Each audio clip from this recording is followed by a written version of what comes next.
This is the emergency exit for this building, so I thought we talked about not having one now. we're just gonna make it slope.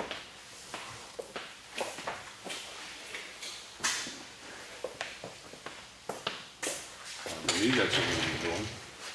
Well, I just got a price for doing the rest of it. But it went 3 by 3 feet, instead of 4 feet. Well, I don't know, it's section 4.3.3. Right. If you don't have a handicap lamp out there, what's the path gonna do? Huh? If we don't have a handicap lamp, what's the path gonna do? Where are we? Right here, this back door. I thought we were gonna put a ramp there, What, back here? right here. Oh, for the back door. Yeah. Well, there's that little pad in there, but, because this is, we're starting the meeting early to work on that, and we can bring that up when we get to the regular meeting. Yeah. No, I was just looking in this book here, and disabilities thing, the walkway's gonna be a certain. Yeah, I don't know what the overall rule is on whether or not, it you just have to gives have you- two of them, in a municipal building because of fire, fire. I don't know the answer to that. Well, it gives you the section in the ADA. Yeah.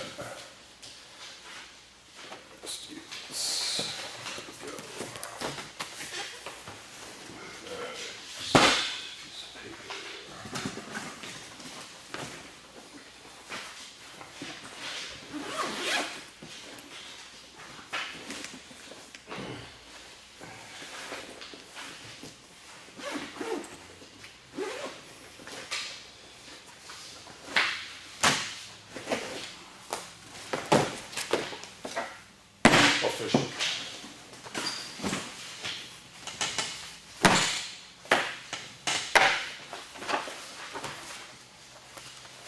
Do you have a copy of this?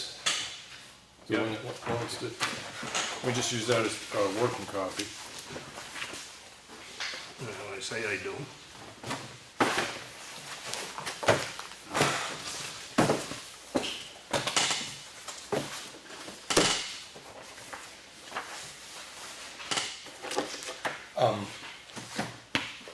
I didn't, after the rain, I was coming down over Champion Hill and the amount of stuff that washed off the side of the road. I haven't had a chance to go drive my roads since the rain. It just didn't occur to me to go drive the roads after that 2 inches of rain we had the other day.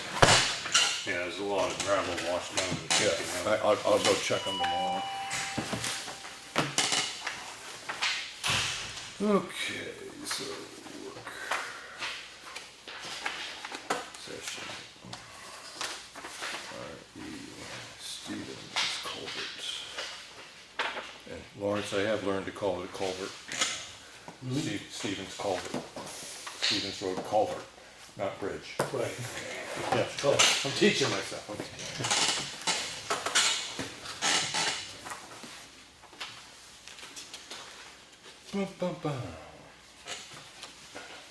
You need a couple more minutes?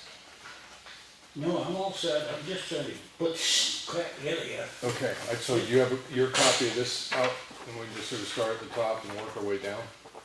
Do you have a copy of that? Because I can go print one up if you want. I think so. 11. And that was 11. Yes, I have it. Okay. Right there. There's that. All right.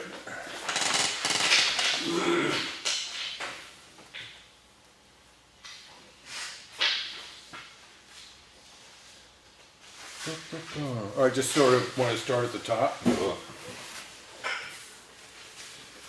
Well, what we gotta do is put it in order. Yeah, I just thought I'd go through it the first time, just Yeah. make sure we got the items, and then there are places where you reference the plan. Yeah. Because we don't have the plan in front of us yet. We do, right here. We do, cool, all right, great. All right, so prior to start of construction, contractors shall meet with the town of Effingham to look at items saved during demolition of existing roadways, structures, and locations. So, is there like granite, we're talking the granite slabs and stuff that are in the existing culvert? Where are you? What do you? Number one, Number one. just start at the top and just work our way down. I mean, right, I've looked through this and it makes a lot of sense, I just thought we should go over it together. No, I'm looking at different windows, I guess. All right, well, let's go print this up, make sure we Well, got the it's same. saying Is that what yours said? Right, Yeah. okay. You get the first one you come up with, right? First, you get this one, I'll just go get a it's a bigger copy. print, I'll go copy so we all have the same thing. bigger print. You get this small one. I got the one that says, prior to start of construction, the contract shall meet. Yeah, that's the Come one. on.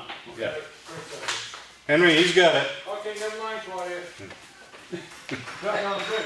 No, I just need to print something, but I don't. Well, the thought it was, I went on some of it one week, and I brought in more the next week. Yeah. I think they all sat with one instead of continuing on from 22. But, All right, so basically, we're talking granite slabs here. And then any, when they dig out the existing gravel and stuff like that, we're gonna try to stockpile that? no, No. no. So that's gonna get, because the plan, what we have to do is put in new material? Well, the plan show, I don't think the plan showed it being stockpiled on site. No, I'm asking whether or not, it's normal in a procedure like this, when we dig out Well- the approaches to the existing culvert, right? Because we're gonna dig a lot of that out. Do we save it and reuse it? Oh, no. No, okay. So we throw everything away and put in new quick gravel. Okay, but I mean, that's the only way you can really prove what you put in is what, yeah, okay, so this is primarily the granite slabs that are there now, and, Well, I don't know where you're getting granite slab. oh, I thought there were some on that culvert. I thought there were. There is. There is, Granite, yeah, the granite, it's a stone culvert. yeah. right, Yeah. right. So that we wanna save aside, and that's what we're talking about here, is just putting that stuff aside till we figure out what we wanna do with it. Yeah. Yes, okay. Okay, now, on the second one, this is addition to the approved plans, the contractor is responsible, review all applicable permits prior to the start. Now, the permits, that's what we're waiting for from DES? Yeah, and I have those. Okay, Well, no, I don't, I shouldn't say I have. We have approval. We won't get the final plan for a couple of weeks. oh, but they called and let us know that they're gonna stamp it? Yeah, Okay, cool. so we do have that. And now, the core sample that we're trying to get done, the information on that, is that part of the construction plan, or is that? Well, we really should have the core sample before we, well, we won't finalize this Yeah. RFP for a while anyway. But we should have the core sample before we put this out for bid. Because that's gonna indicate Because what we something can put could in. change in that, yeah. Yeah, what we have to put in, right? So the core sample, the reason that we have to do the core sample is, when Michi drops it, the way I'm reading it is when we buy something from Michi, if we pay for it, it becomes ours at that moment. That's right. Okay, now, does that mean that it's ours at their facility, and then we're at risk as it gets delivered? No, it's, the price he give us is delivered. Delivered, okay, so in one sense, the check gets written or the bill gets submitted the moment it's delivered, so the delivery is part of theirs. But we need the core sample because in order for any sort of guarantees or warranties to exist, they have to know what it's being placed on. Right, so that's the reason for the core sample. Right. Okay, So we get to go ahead there in writing that it's gonna get approved, it's gonna get stamped, What's that? the plan. from the no, you state. see, you got a phone Permit. call, right? Yeah, I got A letter of intent? yes.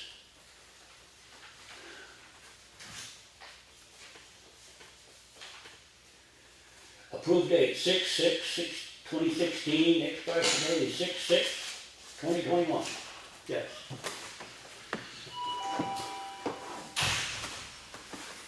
Okay, now, did that come through the office? it's come to, well, it says down Effingham School Street, yeah. Okay, all right, I just wanna make sure we're keeping copies of this stuff. All right. Yes, I'll put this on the folder. I'll get this one in the one, well, the one for Stony Ridge here. So as far as permits go, the DES permit then, that's the only permit that's required for, in the sense from the state that we need, is the DES permit. Yes. Right, okay, so when we talk on this number 2, all applicable permits, we're primarily talking the DES approved plan, okay. And that's a wetlands plan, right? DES. Yes, this also included the Vision Fair. Dredge and fill, okay. But we're not gonna do that. We're only gonna do the culvert installation. Okay, and then in that, But this is good for 5 years. right, So in, if somewhere down along the line, we find some money, we could, right, in the DES plan, they talk about, because I know it gets mentioned here later, as far as doing any sediment control and stuff like that, that's all part of the DES Yeah. plan? Okay, so number 3, all proposed constructions activities are intended to be performed during seasonal dry periods. If not possible and field conditions are unseasonably wet, then dewatering shall occur in accordance with typical NHB standards in the latest edition. So that's pretty straightforward, and I'm assuming we lifted that from somebody else. Or is that something you're familiar with, that wording? just wording, I took off the plan. Yeah, okay, This all right, is on the plan. yeah, okay. Okay, so Yeah. again, when we get to number 4, plans or the DES plan and applicable permits are the same thing. That's, we have our plan and Yes. the permits are all part of that. So if somebody came in and said, I'm interested in bidding on this, I need to see the applicable permits and the plans. Well, that, we should have it in the packet. Yeah. That we give out to the bidders. Right. Should have that in it. Right, Yes. yeah, okay. I mean, otherwise than that, they ain't gonna have any idea what. Right, and the other thing, we see, probably have them try to get them online too, because then they could look at them online, you know, if they want to come in and see bigger copies and stuff like that. Okay, so, install temporary erosion control, we did that. Remove and dispose of all existing guardrail within project limits. There's nothing worth saving in any of that? Oh, Yeah, we would the guardrails should be saved, yeah, I think there's, you know, a few would they have been, right, but we could maybe utilize them down here. you know, Yeah. somewhere else with. Okay, we got, store them down at the transfer I station. was using for that, yeah. Okay, so one of the things under number 5 is, that kind of lists up with a part of number 1. Number 2. Yeah, if we can use it, we don't wanna dispose of it. Right, so number 5 relates to number 2. That's one of the things is guardrails, right? Okay, so 5 should say remove, but don't put dispose. Right. Remove and Store. Remove all of this. save Yeah, save as directed, right, or something. all existing guardrail within project limit. All right, But so, save instead of just dispose of it. yep, save, okay. So number 5, that's the first thing we've changed. Clear and grub is required within project limits. I'm assuming that those limits are set within the plan, all the Yeah, the so the plan boundaries. shows what's, Yeah. Yep. what's gotta be taken out. yeah. Okay, excavate and remove and dispose of existing roadway, select materials within culvert installation limits. So dispose of, So that, yes, whatever else they dig out is gonna be, it isn't gonna be suitable to put back in. right, So they'll have to haul that off, yes. so there wouldn't be any use for it anywhere, because it's not the same as what you're taking out of a ditch. I mean, I'm wondering whether or not we The only can, thing that would be a bit valuable is maybe the first foot of material. really, Other than that, you're gonna be down into, I don't know what, I don't. we don't know what's there, right, No. okay. No So idea. it's not worth stockpiling that and then spreading it out on a road where we might need to, okay. No, I mean, we could take this to the transfer station. Yeah. Put it in a separate pile if Yeah. it's something that's Right. usable, but, Okay, I mean, I don't know if we'd wanna put it on the roadway. right. The one thing that strikes me there is when we're talking about disposing of is again to put in the caveat as directed. There's just, they're gonna ask, you know, what it says here that we need to get rid of this as directed, and the direction will be to take it to the transfer Yeah, station. maybe we should put one in there. Yeah, as directed, okay. And the same thing, number 5, remove and save as directed. And then clear and grub You wanna put on 6, you wanna put 2 transfer stations? well, it's number 7. 7? Yeah, 7. Well, at this point, we can put as directed, because, Yeah. like you said, Okay. when we look at it, it might be junk, and there might be somebody in town that can use it. We're just trying to get rid of it the least expensive way that we possibly can. Somebody right down there may want it. So I put remove in store as directed. Okay, number 8, excavate, remove, and dispose of existing, including rock, ledge, and/or unsuitable materials. Well, 8, 6, 7, 8 almost identical. but- Right. Yeah, Well, yeah, but some of I'm reading 7 as being materials that were put in there, and this number 8 is materials that Mother Nature put there, right? Rock, ledge. and Yeah, everything. so, in the sense, So there again, as directed, as directed again, right? yeah, save as directed.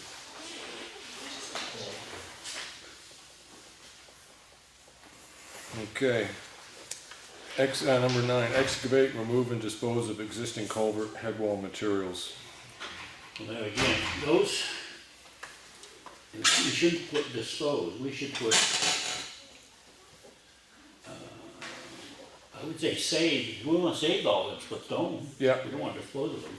Yeah, So let's take out dispose and put save. As directed.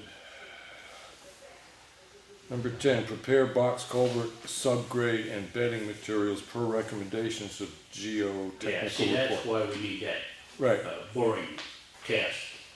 And Right. it says by others, which will be Harry Witherby out of where, can't think of his, okay. but, So he's gonna see what the soil conditions are, and then he's gonna say, this is the way to, this is what you have to, how much you have to remove and what you need to replace it with in order to support the weight of the culvert right. and the approach But way. he'll work with Mitchie. Oh, he will, So they both, okay, you know, come up with a all right. So, bearing that's gonna support that, the weight of that right, culvert. and this, you talked on the phone, did that work out with the pit? Is that what he's gonna do, a pit there, or is this a boring again? Well, he's,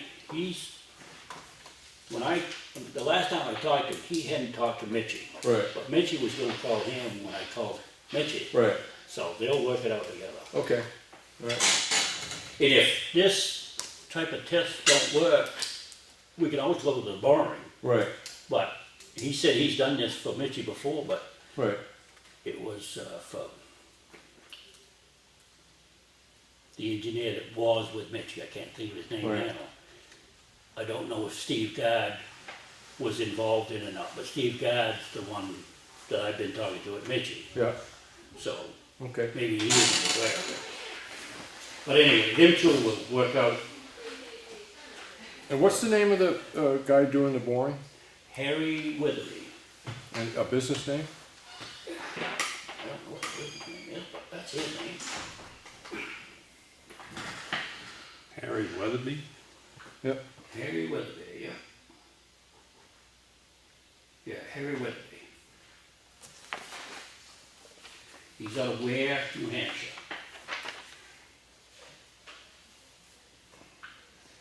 And he's been informed to get information and stuff to the office?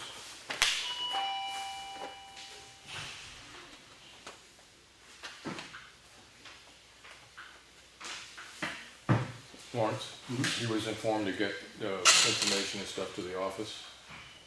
Yeah, well, what he said was, is they don't, I said, we need a copy of liability to get work with comp. He said, well, they just call the insurance company mails it to the office. Okay, but he's aware and that should be Yeah. happening, okay. All right, so number 11, install precast concrete cutoff walls and box culvert as indicated on approved plans and approved shop drawings. Now, the shop drawings we're referring to Mitchie's Yes. supplied drawings. Yeah. I'm gonna put, because there's no question at this point that we're gonna get the culvert from Mitchie, so supplied by Mitchie Corporation. We might as well start using them by name. When, didn't you say they install it, Michi? Yes, But we have to have everything ready. They come up with I'm assuming a truck and a crane, and we have everything ready. No, we'll have to supply the crane, I think it's in here somewhere. Okay. Not where it is, but, Well, it says install precast concrete cutoff walls and box culvert. Well, Michi's putting the box culvert in, right? right. So why, Oh, Mitchie will be there when we put the cutoff walls yeah, in the culvert, in the wood wall. Mitchie? so do we wanna Mitchie's, I won't. Mitch, Are we somebody from including Mitchie's that in the operation. RFP? Right. If Michi's already gonna do it? If Do we Michi need is, to, yeah, go ahead. do we need to include that in this RFP if Michi's gonna do it? Do we need number 11 at all? I think, I don't know if I have Mitchie's thing. Yeah, but I would look at 11. In the quote that Mitchie gave us, he has that in there.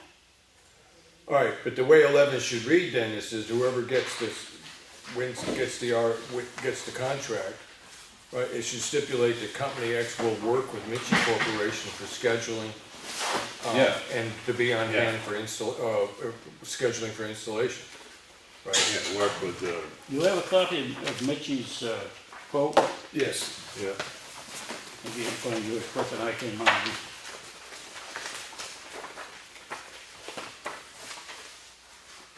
But in Mitchie's quote, he's got in there for the,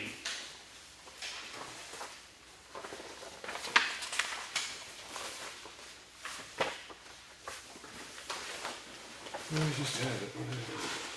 There it is. get it? This is White Mountain Precast. No?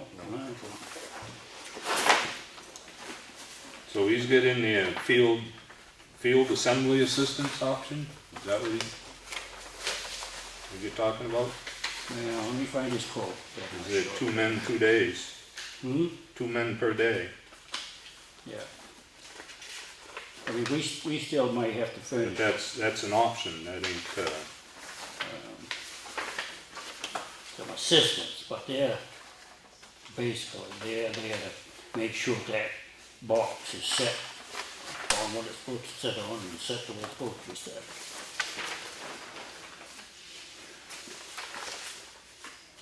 No, Lawrence, that's the only one that has the White Mountain. That's the one you gave me last week. Is White Mountain, all right. Is this the new one? 17? Yeah, no, it's 700. significantly less than the other one, right? Yeah, that, the one I gave you last week for the grant road. Right, This is okay, for the- all right. Right, now in here, it should show, right there, field assistant, Mitchie cover assembly. We got 2 men per day, Right. okay? So it's $1,250. I think that's worth doing. Let me go get a copy That- of that. You have this one? yeah. Okay.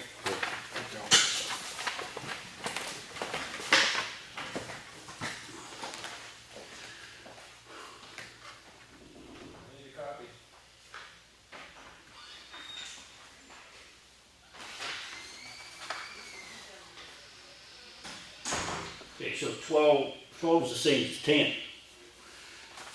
10 is just saying the box culvert, 12 is saying the wing wall footing. Bedding material is recommended by the geotechnical report by others. So it's the same thing, it's just 12 is wing walls and 10 is the box culvert. So.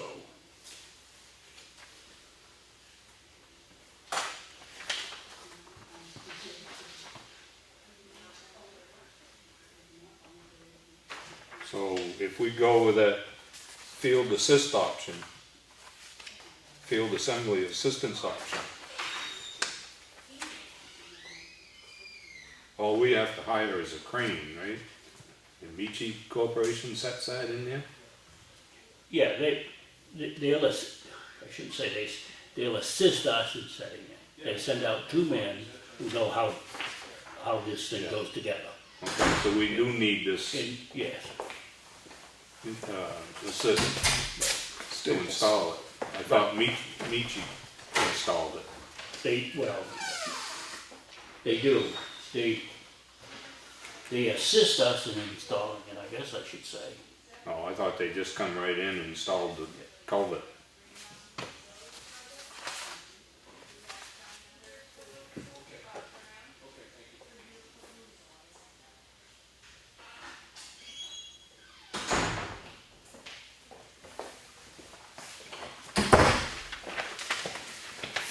Sorry, Mark. So when we're looking at 11,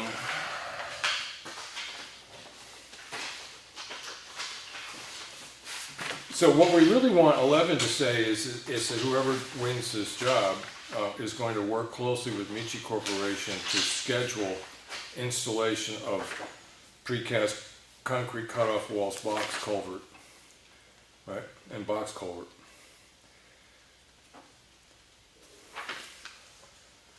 Because it's critical that the guy doing the earthwork and Michi Corporation are paying attention to each other and have got their schedule worked out, so. Yeah, it says, field assistant, Michigan operator, field assembly assistant of precast components, 2 men per day. Right. Yeah. And so they're gonna kind of stand around and say, that looks good to me. Well, they've done this hundreds of Yeah, times. exactly. So they know how this thing goes together. Right, yeah. That's the thing, Yeah. yes. All right, so, And they know what that needs to be set on. right, so basically we want 11 to stipulate that whoever wins this is gonna work with Michi Corporation. They, will have done that. Am I correct? It's just the way I see it. So install precast concrete cutoff walls and box culvert as indicated on approved plans and approved shop drawings in conjunction with scheduling with Michi Corporation. Sound good? Yeah.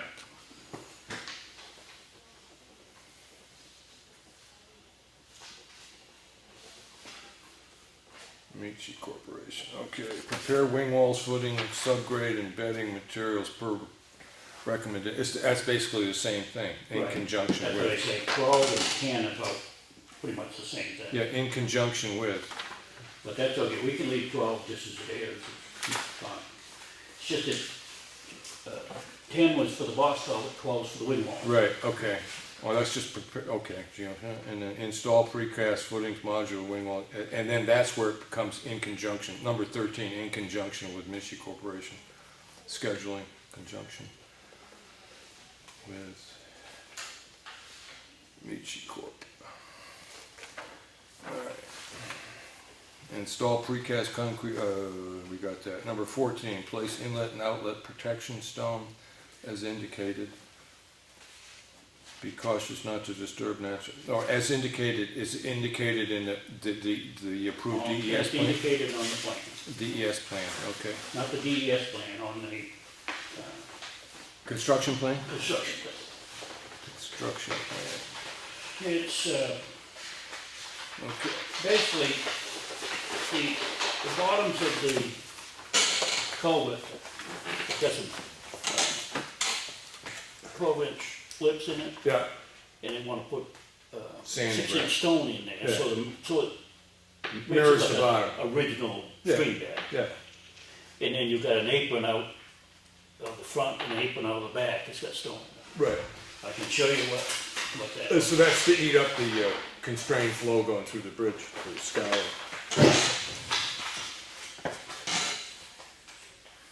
They're trying to, cause it's a box culvert, they will still wanna make it to look like natural. Yeah, yeah.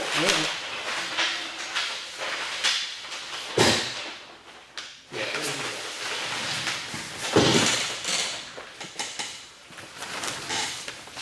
Yeah. here's the stone on the, Right. this is the inlet side, and this is the outlet side. And then in the, I don't know, this shows the inside of that. Yeah, I think this is the inlet side. No, yeah, no, I'm just thinking of something else.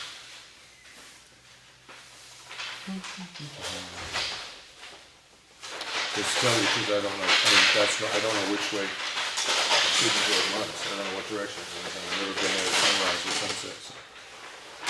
This is the flow, yeah, that's it.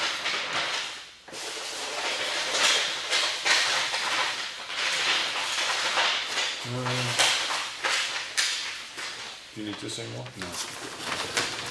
Yeah, right here, it says place 1 foot deep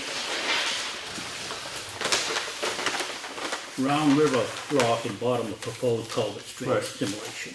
Right, So that's the rock going in about Yeah. right there, yeah, okay? okay. So that's why I say, everything is referenced to this plan. This plan is pretty detailed for Yeah. as far as culvert goes. Okay, number 15 is backfill culvert with cleaning acceptable backfill materials. And again, number 15 is as per plan provided by the town of Effingham, right? Construction plan. Well, it says backfill culvert clean acceptable backfill. Now, on the plan, he's not showing that being crushed gravel all the way up, but I think it should be.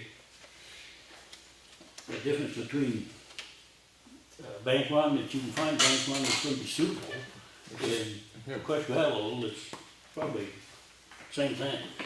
Wait, like, but bank one carries a lot of silt generally, doesn't it? Well, bank run has all different size stone in there. Right, yeah. So you're gonna have to find a bank run that has that certain size stone in there. Right, From that down. Right. I think it's 6 inches and down. so whatever fits through a certain grid and doesn't Right. fit through another one, right? Yeah. Yeah, okay. I think, for what little bit of material we need, put it all in there as inch and a half. Right, but in the RFP, when we start quoting the plan, I'm just assuming we call it the construction plan provided by the town, right? Because we're providing the plan.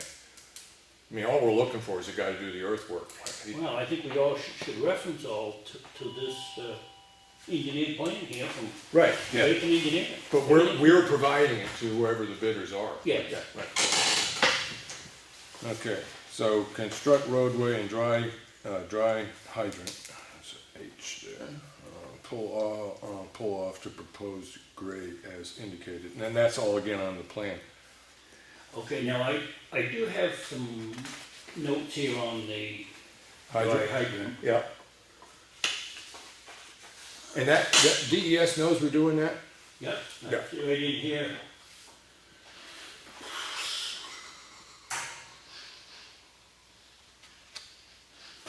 Somewhere.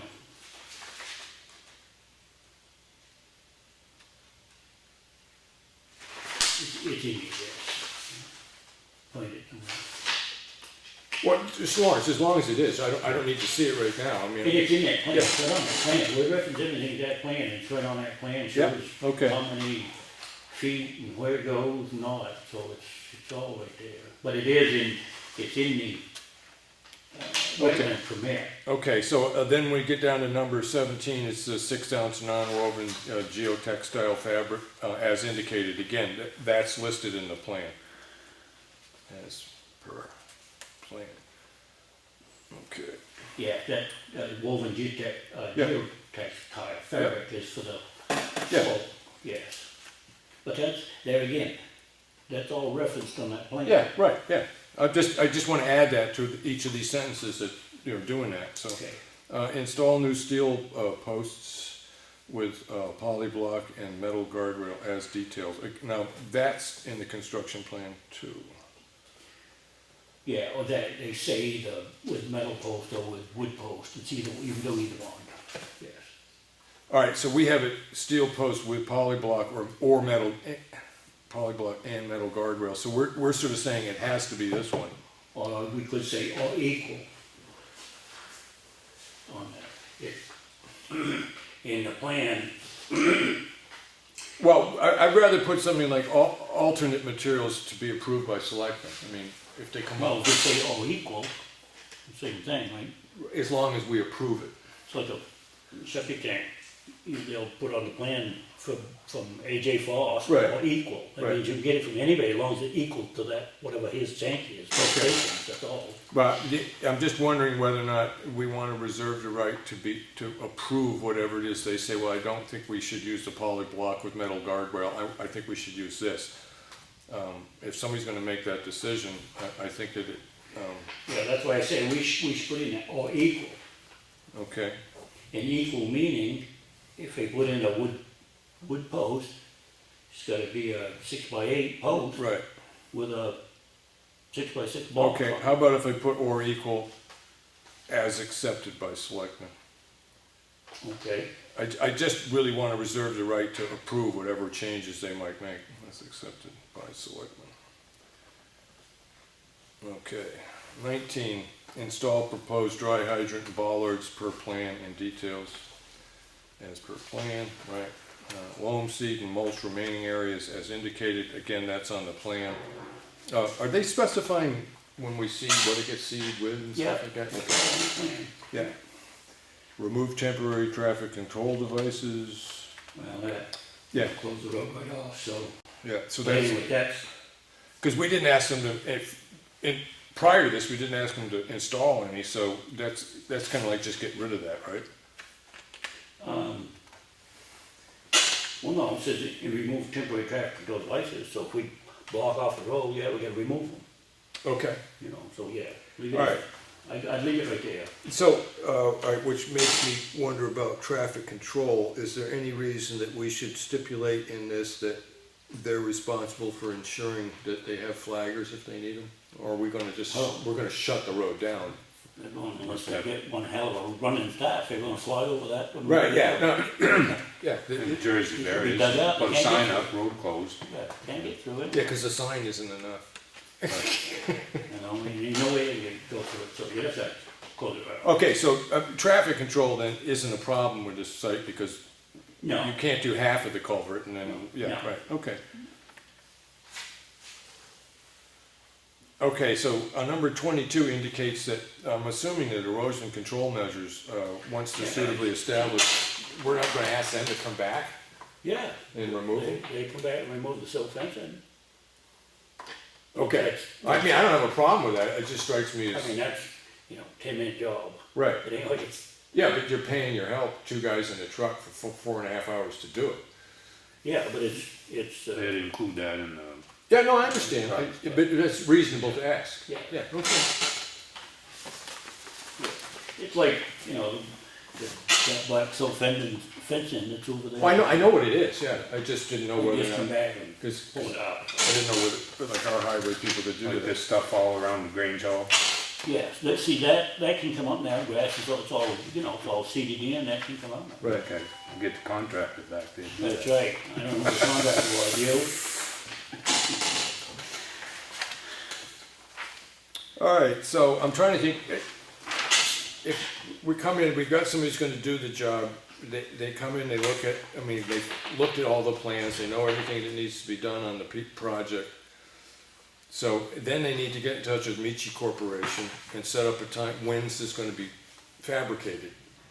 Right, and suppose they said, well, it'll be August, we can have it done in August, we don't want the work done till September anyways, right? We want this done as soon as Mitchie can have that on site. Okay, what, because I'm thinking So of the that's high gonna be- water. That's 2.5 months from right now. Right. If I call him right now and tell him that he's got the okay to Yeah, precast that, it's 2.5 months. right. So 2.5 months from now, where are we gonna be? August, August? yeah. Yeah. So the only reason I'm asking is because the issue of seasonal water heights. Right. I mean, of course, you never know when you're gonna get excessive That's rain. what the permit says. Yeah. That low, when the. And I'm water's- considering, I used to be a trout fisherman, August was not only hot, but water was low. So when you start getting into the second half of August, you're looking at low water, Yeah, the end of August to September. Yeah, all right, Yeah, that's All right, the so- lowest you're gonna get. yeah, so what we really want, I'm trying to think whether or not to sit back there and tell Michi to start on this thing until we actually have the approved plan from DES. I know we have a letter saying that it was approved, but we haven't, I just don't know how much I trust anybody. Well, we got a letter from DES saying it's approved, they're just saying that there'll be a, Oh, processing period? no, it did.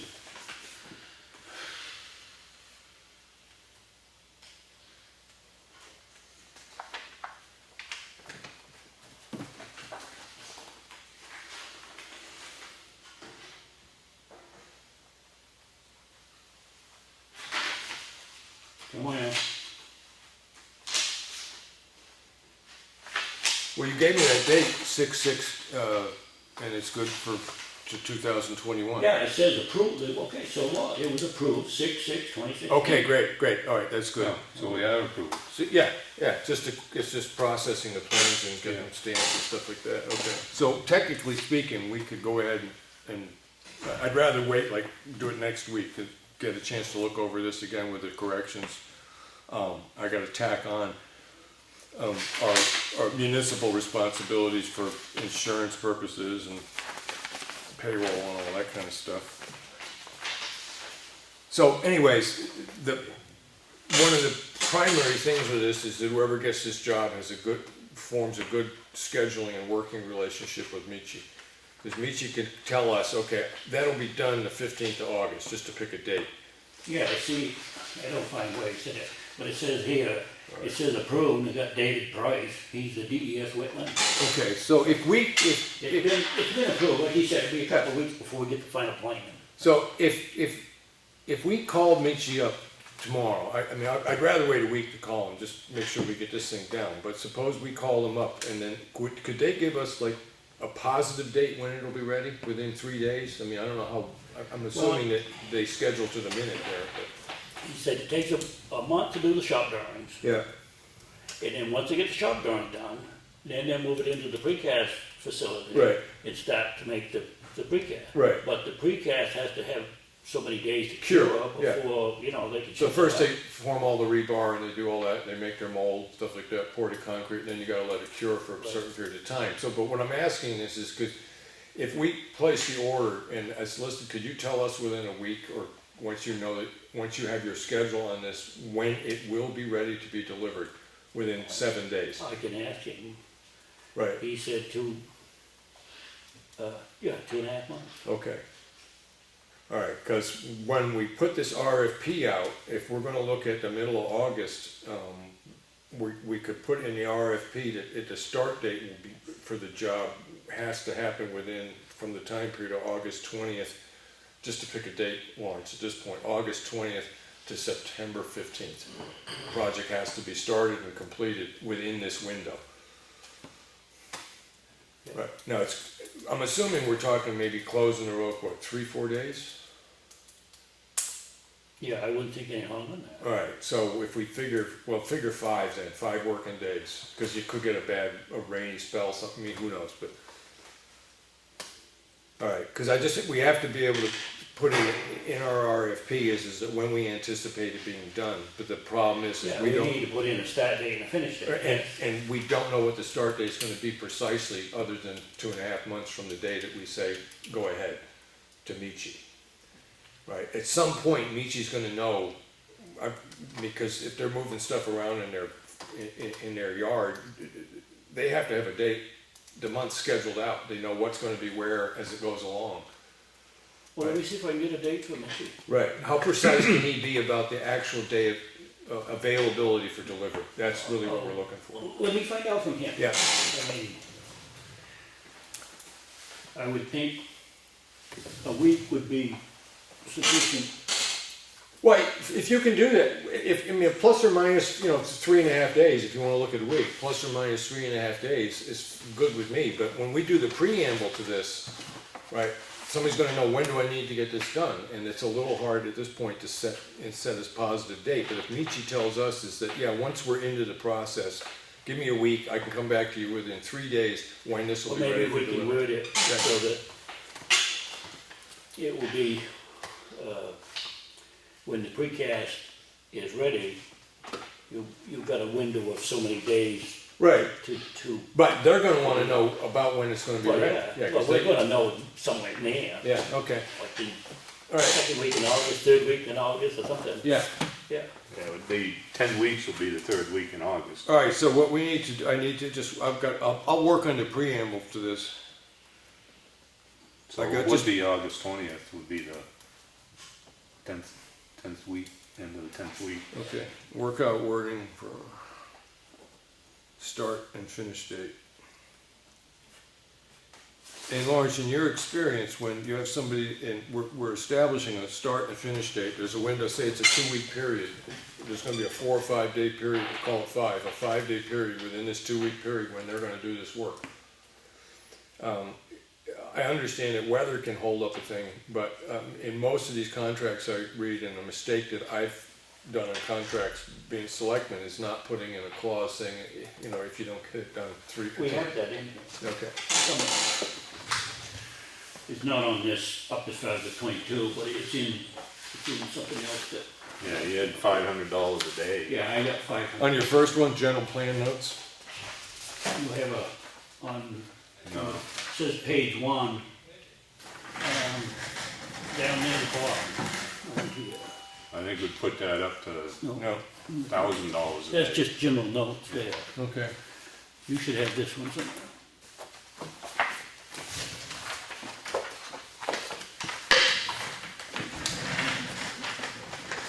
I put that, I make that 1,000. How's that? Got it, cool, okay. All right, so we should go over this too. That's- Okay, it says, all weight must be completed by, I left it blank. Yeah, 2016 for every day past the date, it charged to the contractor in the amount of 500 per day. Now, Lenny mentioned that 500 wasn't enough. We can increase that if you want. I don't know enough about the industry to know whether or not. Well, you're looking at, It just gives them more incentive to get it done. Right. And that's true. If it's raining, they may work in the rain. well, yeah, because the water level's gonna be going up and they may not be able to. I mean, the only thing I have with that, number 6, the way it's written here is that I do understand that we could have 3 days of rain the day Well, before they decide to start The other way this. to look at that is, we're looking at a $200,000 job. So $500 a day doesn't sound like All that right, much. well, I'm perfectly happy to put it up to 1,000.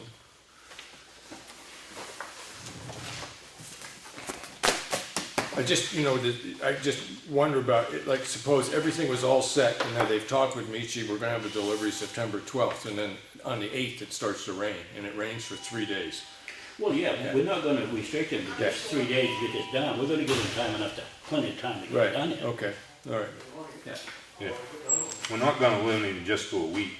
No, It'll be Okay. like a 3-week period. Okay, so I mean, all right, so let's see, want to go over it. Your preamble, the contractor agrees to submit a time proposal, maintain and enforce the items listed in this section, and all items must be kept current and on file at the selectman's office.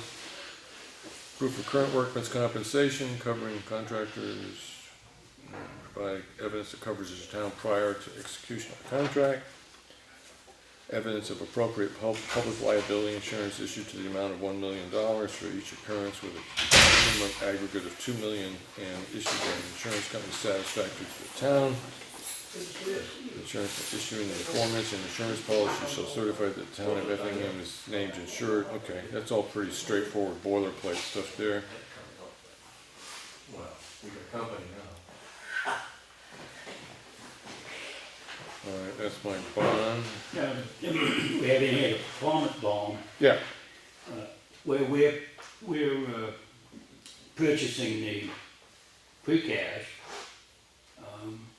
We can take that off of the bond, right, because they're not putting any money out for that. okay, so we're at number 4? For, yes.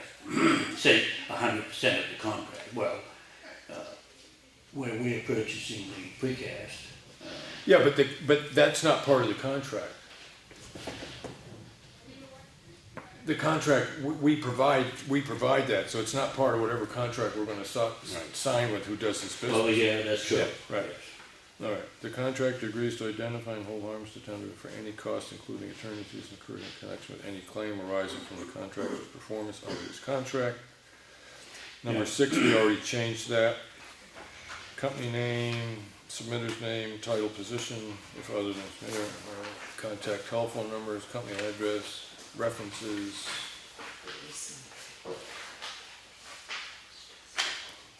Proposed work schedule, and we have down here proposed pay schedule, I mean, Yes, this is something Yeah. that we've got to work out. The pay schedule rather. Pay schedule or payment schedule? payment. The Yeah. proposed work schedule and proposed pay schedule. Yeah, but you mean Make payment, that the money payment, we're right? paying to him. Yeah, so Right, yeah. we've got to determine if we're going to pay them All right, when they've got Okay, 10% down, 20% down, 30% down, whatever they got. all right, so We've got to determine that. we need to do that, okay. The other thing is that we, I know we had this discussion at the last meeting, and you have a disagreement with it, but we did talk about, and when we were budgeting this out, we budgeted in the cost of having an engineer, and you had somebody that would do it for, what was it? You wanted $1,000 a day. Day, right. And if he was just doing the compacting test and the concrete test, Talking one day, really. it was less money. I Right. really tell you what that was. Well, I mean, it strikes me as, I still want to do that, so we need to put in the RFP that they'll work in conjunction with whatever firm we have that's gonna come up and follow up on that. I mean, if the decision is made by the board, I don't necessarily want to do it right now, but make a decision or not, whether or not we want an oversight, to have oversight done by an engineer. But he's got to come in and check as they're putting in material, and then it might be the second day when they get done doing all the environmental bank stuff and putting down he's got to come back for that, so you really are looking at 2 days, 3 days. I mean, I would say he's got to stop by every day that the project is on, because something's always either going to be about to be covered up, or we need to be able to prove that he did it at the specs off the plan. So he has to be able to see the kind of fabric he put down, because we have a stipulation that it's a minimum. Yeah, somebody's gotta make sure it's being done according to the plan. Right. Okay, so that needs to go in the RFP, is that they're gonna end up working with an engineer. So can you get in touch with that guy and see if he's willing to do this? Because if that is, then we can list his name in the RFP. Or we could have a firm provided by, an engineer provided by the town. The town's engineering representative, whatever term we wanna do. So, because they're not gonna pay him, we are, so he's gonna be provided by us. All right, I'll work out some wording on that. Work with engineer. Engineer, okay. Do you happen to know his name now? It wasn't Cole, it was, Yeah, we had Cole, but this Weatherby said that he does that too, so he's a licensed engineer? he's the one doing the test drawing, so we probably ought to be the engineer doing the. Well, yeah, if he's a licensed engineer and is willing to do that work, yeah, okay.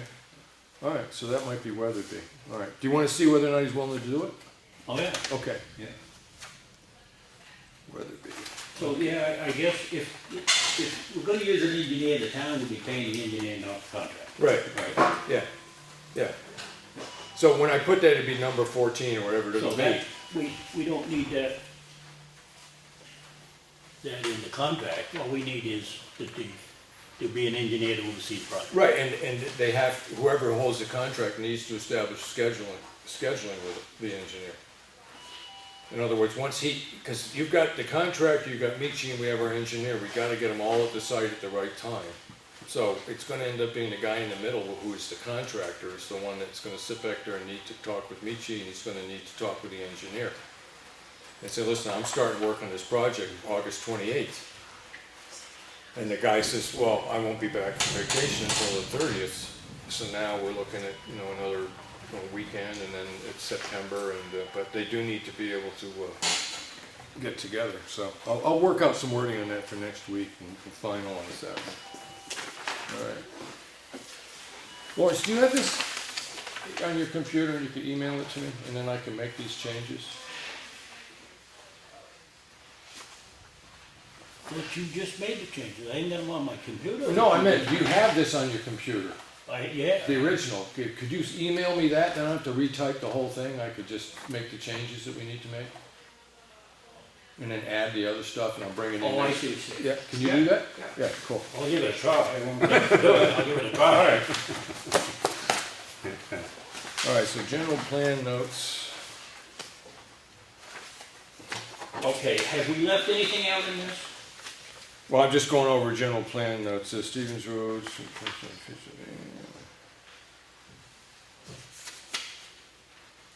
Maybe we should have one that that specifies that this is, they need to go by, Best practices? no, That's done in there somewhere. the plan prepared by Bacon Engineering. Maybe we should have that in there somewhere. Well, that's the one you just showed us, right? Yes. Yeah, I've We used, supposed to have that in. well, I've used that, I don't know if that's in here, no. yeah, I've used that in conjunction with, as per construction plan provided by Town of Effingham. I can put construction plans generated from Cole, or whatever his name Not was. Cole, Baker. Bacon. Engineering, yes. Uh, And the other provided thing by, was is,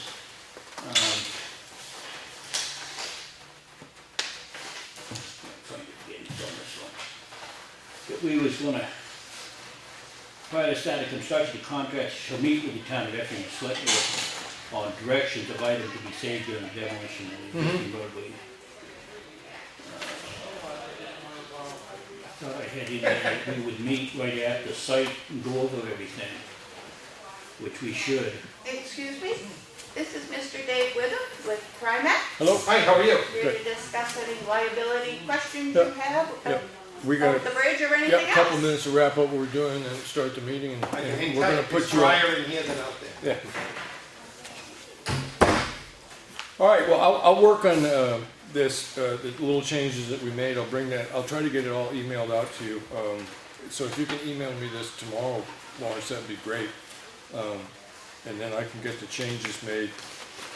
I can kind of stick these two things together so that we have the sort of municipal requirements tied in with the technical requirements. All right. Anything you see missing, Len? No, I mean, when we meet with them, we can just tell them, we'll meet on site, Yeah. time and place, so they Yeah, wanna we meet on site. We should go over the whole project with them, so they know what they're Well, I don't really mean, requiring them. what we could do is set up a date for an on-site inspection for all interested parties.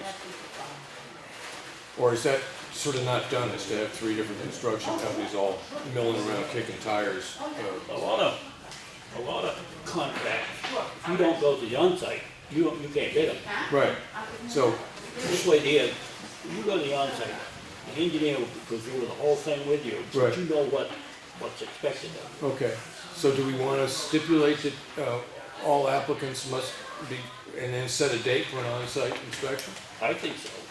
Not an onsite inspection, just I an mean- onsite Review. review of the. Okay, project. all right, well, I'll put that up in this too. Good. So on-site review. So we need to pick a date for that on-site review. But I'll get that put in there and then, Well, we won't have a date, we'll have to wait till we get the RFP ready to go out, yeah, and then we will have to have well, a cutoff date on it, right. and then, Yeah, I figure we could probably put the RFP out in a couple of weeks, because as soon as we get the plan back from the state, the stamped plans back from the state, get copies made, we can put the RFP out. well, we gotta write this up, we're gonna send it to the town attorney. to look Yeah, at it. yeah. So what I'm thinking How long he's is, gonna what take? I'm hoping to do is the draft I get done next week, maybe a couple little tweaks, then we sit back there and send that to the attorney next Wednesday. Right, get him to review it.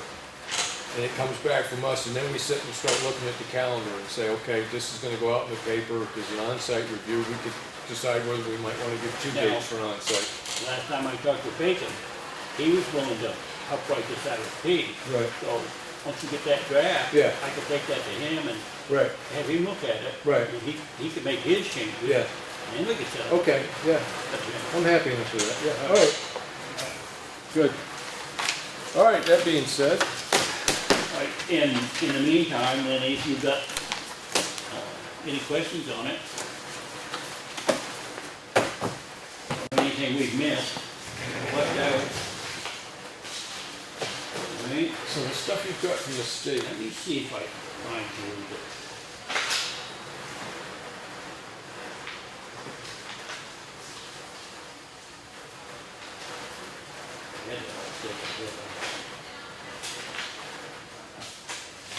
That's from Rich. This is what I got from the state. I got one here from Lamphier.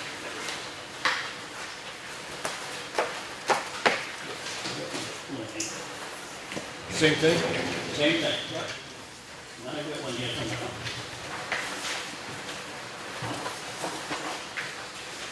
And do you have that, letter with the dates and stuff? The letter with the state said it was approved on June sixth. Right here, put on front page. Oh, it's on this one, okay. I haven't had a chance to, I just want to get it in the folder, so I can get copies made for the office, make sure they have copies in there. It will be considered valid unless signed as specified below, but he did sign it at the end here.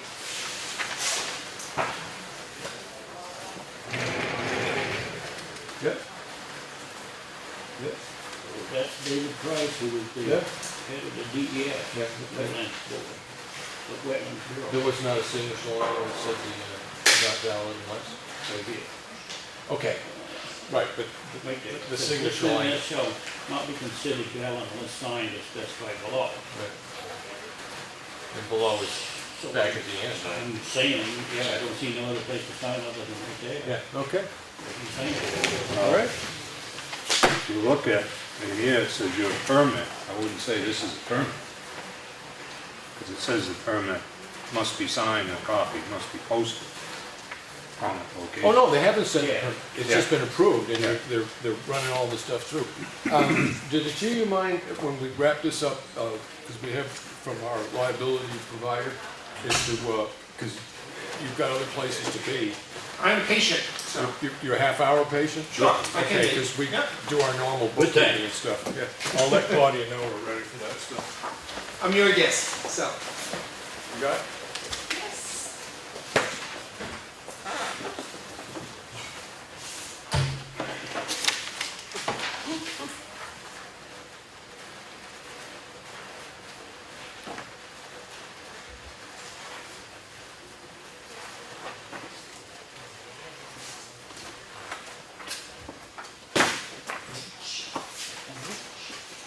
That was the agenda.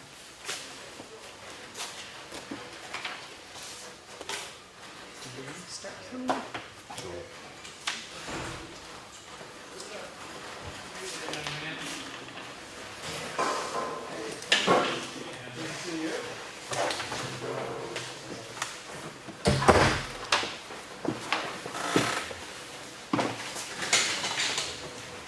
Now, we'll make the offer one more time. It does take a half hour to 45 minutes to go through this. We could put that off until we get done our discussion with you. I'm at your liberty. I have no place to go other than home, so. All right, you figure you're gonna take about a half hour? I'm here to answer your questions. I Okay. have nothing to present. I could probably keep you busy for a long, long time. All right.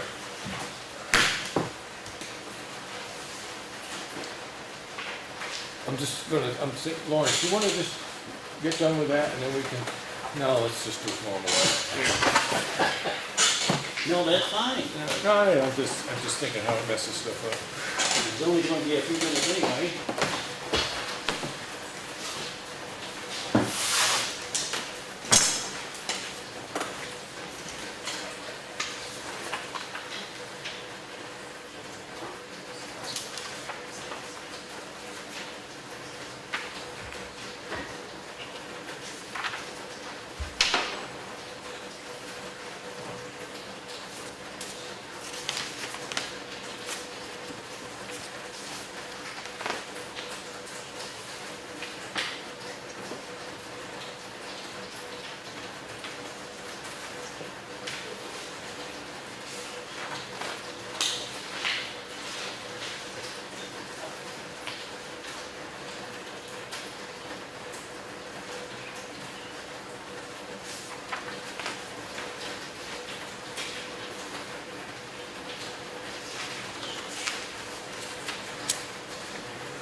This thing with Freedom and the Westwood Shores, they don't have a public hearing, they didn't give us a public hearing date. I mean, Right. Okay. Are we supposed to be there? well, I'm thinking if you, I'm sure that the Conservation Commission has a copy of this, if they could just try to get a date from them when they're gonna have that public hearing, that'd be good for us to know.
Try him again? The guy never showed up.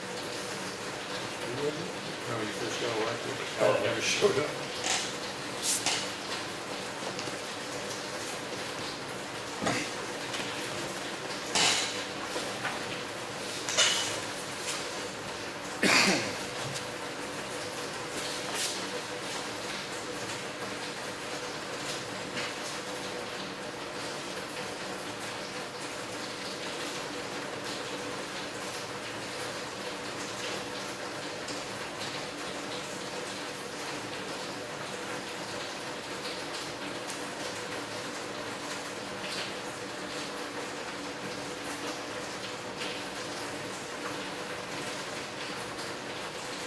Oh, this just drives it home even further. The thing that we got is just a letter stipulating this is what this decision is approved. It's based on the following findings, and that's the whole list of everything. This is for the culvert. Yeah. So, cool. So if you just want to bring up in the meeting, Lawrence, to make a motion to get in touch with Meach Corporation.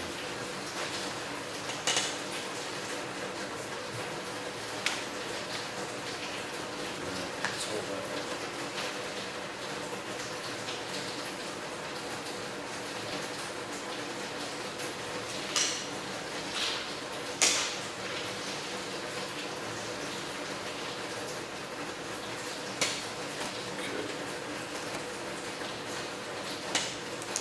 I'm gonna call something up out of this when we get there.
whole pile of them there.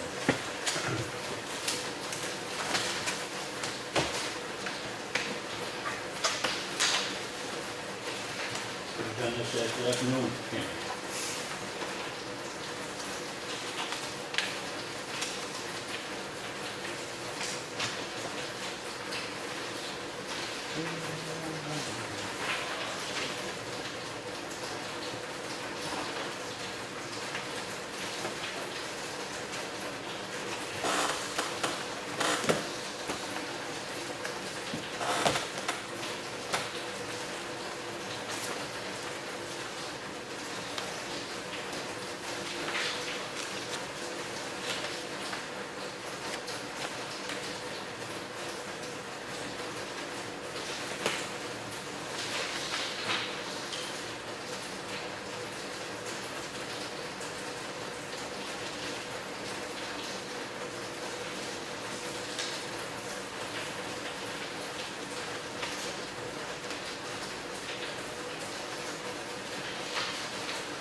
Okay. I just don't know anything about it. I mean, it's the first I've heard. It wasn't in the original.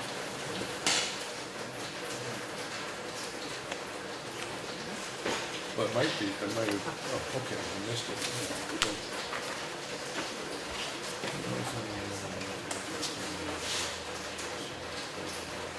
Oh, okay, I got you. I was thinking, well, now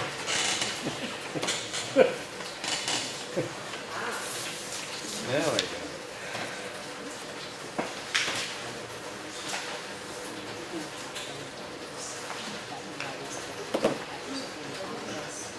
Take a little bit of look to see.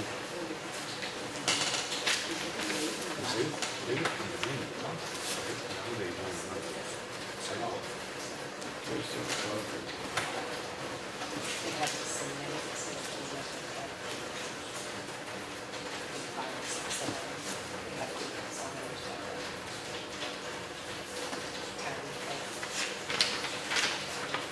Just do the number of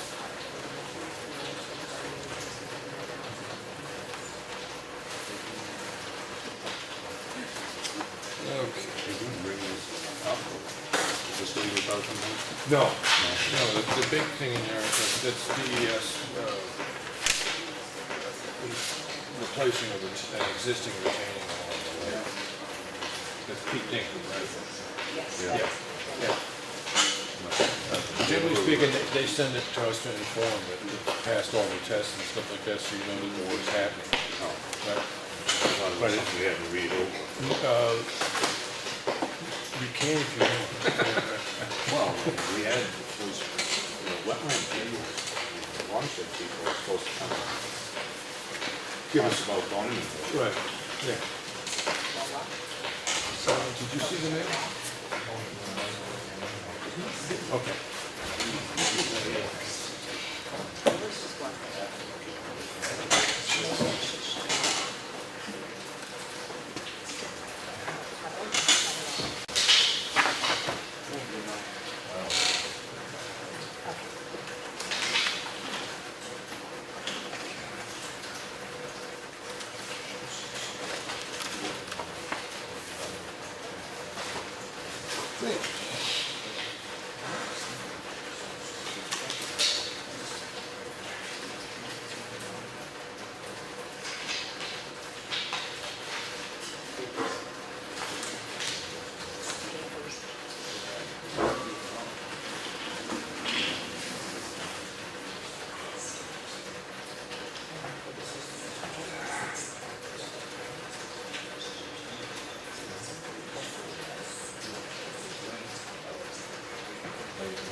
Somebody's getting the rain going.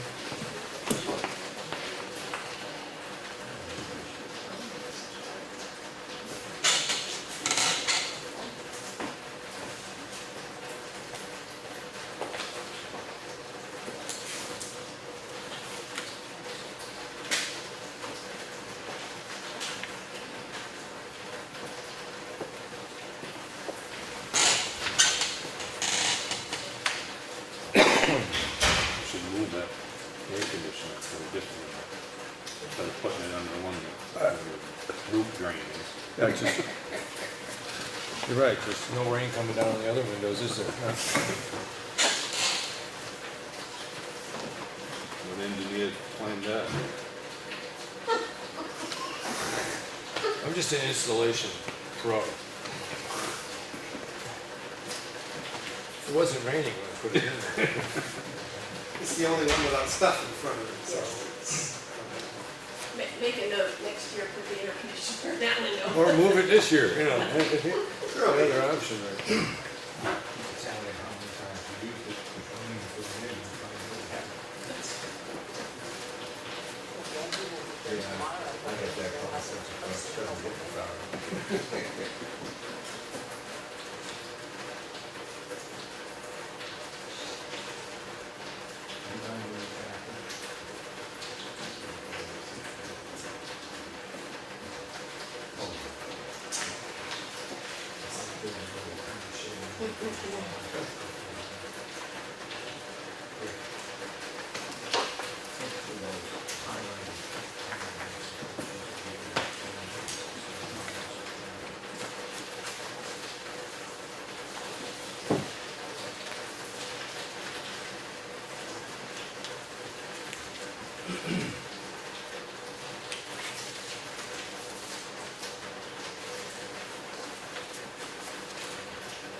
No, yeah.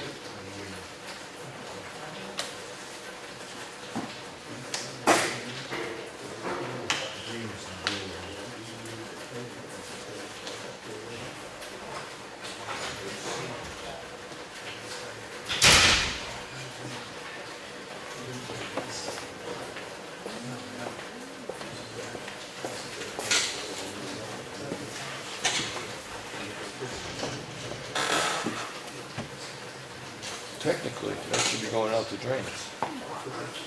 There's a little dip in the flashing up there, and that's where it's coming in. But, I mean, there are drains up there, and that should be going out the drain, right? Probably pitched up. Yeah, But the drains are clogged with leaves. yeah. Yeah.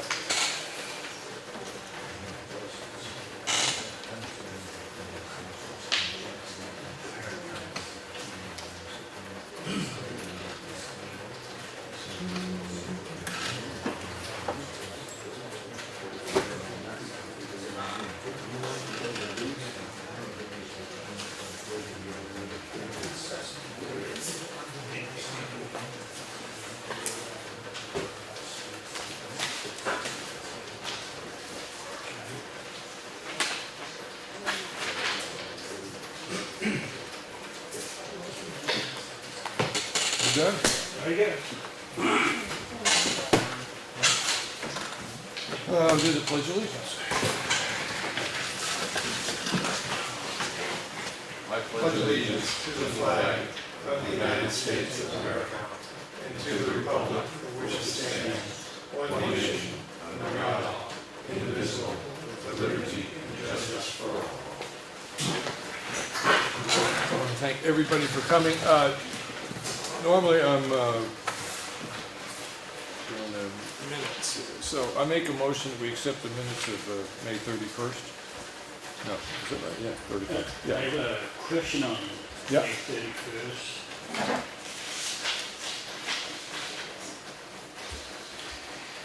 It says the RFP of Stevens Road Bridge has been drafted. We haven't drafted anything yet. There's been no approved draft at all, right? I wrote some stuff down, you wrote some stuff down, so, well, just wait till And Cheryl gets back. it's on there. Prior week, which was May 17th, it says the same thing. Okay. RFP for Stevens Road Bridge has been drafted.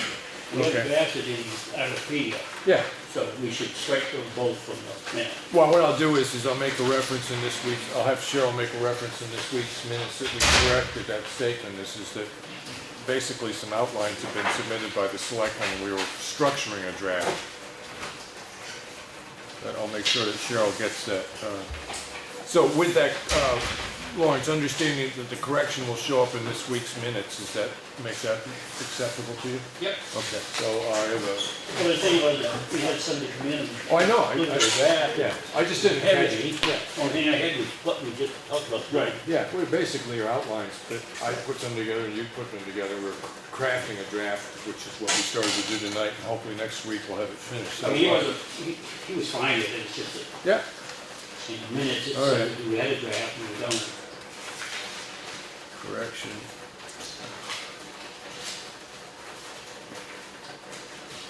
Okay, so that correction will show up in this week's minutes. With that being done, I'll make, do I have a motion to accept the minutes? Make a motion. Okay, any other discussion? All those in favor? Okay, all right, so that's three of us. 3 ayes in the minutes.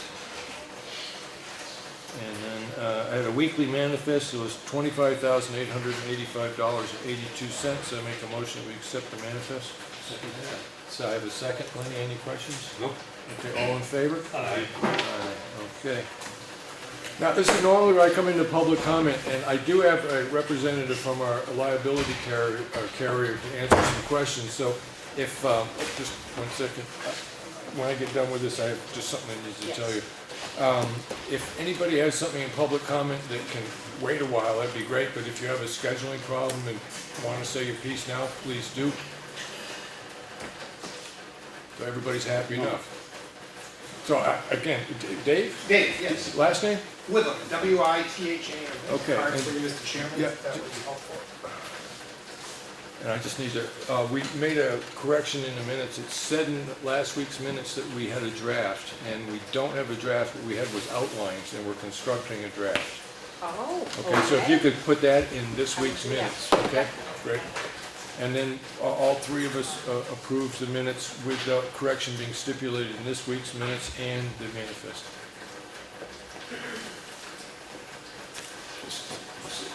I gave him one as well. Oh, you did? Okay. Yeah, get back. I So gotta say, I guess by way of some brief introduction Yeah, maybe, and then we could open it to questions. Primex is a public entity risk pool representing public sector entities here in New Hampshire, so cities, towns, counties, and school districts, providing various insurance coverages. Our two biggest books of business, if you will, are workers' compensation, and we've been engaged with the town of Effingham for many, many years, providing the town with its workers' comp coverage. Recently, the town sought proposals for property and liability coverage.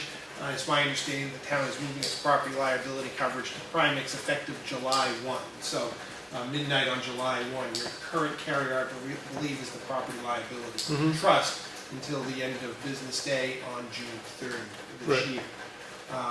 So Claudia reached out to me and said it would be appropriate for me to come and meet you, introduce myself, and answer any questions you have. She indicated you have some projects that you're working on, and there might be some questions relative to that. I would note for the record that responses to the questions that you might have would be for any activity, projects that would take place July 1 or thereafter. Right. Certainly if there was something immediate to take place tomorrow, today, that would be better referred to your current carrier. Although the coverage documents perhaps read similar, they're not identical. Yeah, my primary questions in the sense is that you have liability coverage because of risk, you're insuring against Correct. risk. And we have certain requirements that when we're if we put out a bid and somebody comes in with a firm, they have to carry liability insurance themselves. But Correct. I'm assuming that that's something that you as a liability insurer for the town of Effingham also want us to do because it spreads the chance of the results of risk. Right. I guess the word I would use there is we are transferring the risk, we are transferring some of that liability. Certainly, any activity that the town were to engage in, there is always some exposure to liability. But if you're I'll use a real simple example. I used it earlier today. I was working with a Parks and Rec program for their summer camps. They take field trips. That community at one point in time transported the campers, the children, on vans that they own to these summer field trips, whether it's Canopy Lake or White Lake or whatever it is. We've talked to them since. They were looking to buy new vans, and they felt it more cost effective instead of owning their own vans to contract out to a busing company. Right. That moves the liability of transporting kids from the town to the busing company. Right. But again, the town needs to make sure that the busing company has appropriate liability insurance to cover any exposure they would have. So the Okay. town has some vetting to do, if you will, with regard to the busing company. But in essence, what the town has done there is transferred that risk to an independent third Yeah, party. what we asked for with somebody that holds a contract with us is that they provide proof of liability coverage. Correct. And then we usually will specify a certain amount that Correct. the coverage has. Right. Right, but that's something that, in one sense, I'm wondering, do you require that of us, or do you recommend it of us? We recommend it. I will tell you there are very few things that Primex requires. Right. There are many things that we would recommend from a sound risk management perspective. Right. And if, I have no particular desire to change the strictures that we put upon ourselves in that, because I understand the advantage of it, but if you had a road project, and during the road project, after the road project was finished, somebody had an accident, and they said, well, it's because the shoulder wasn't compacted enough, so I'm gonna sue. Where do you fit into that? Now, we dealt with a company, right? Right. Our road agent, we had somebody come in to do the job, and they have liability coverage.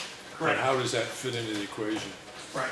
So obviously, we would represent the town and the town's interest in that. Obviously, if another party constructed the shoulder of the road and it wasn't the town that constructed the shoulder of the road, Right. then there is their liability insurance to lean on as well. Now, Right. obviously, there might be a lot of finger pointing in a situation like that. You didn't tell us, we told, yeah, where is it? Yeah. Correct, but however, obviously because there's another party involved, that risk is at least spread out, if not moved. Right, because it strikes me, I look at, in the sense of spending tax dollars, if I'm requiring somebody to carry liability insurance before they can do work for the town, and I'm carrying liability insurance, the reason that I think that is money that's wisely spent, I don't like to spend it, but I think it's wisely spent, is because if there is something that somebody's gonna sue over, they're not gonna sue one party.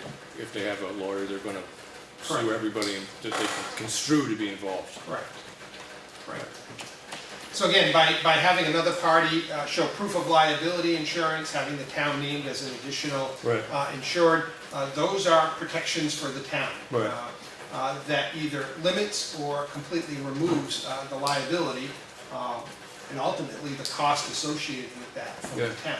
Yeah. At the end of the day, with privates, there's the notion that performance equals cost. There is a cost for insurance, whether that's liability or workers' compensation.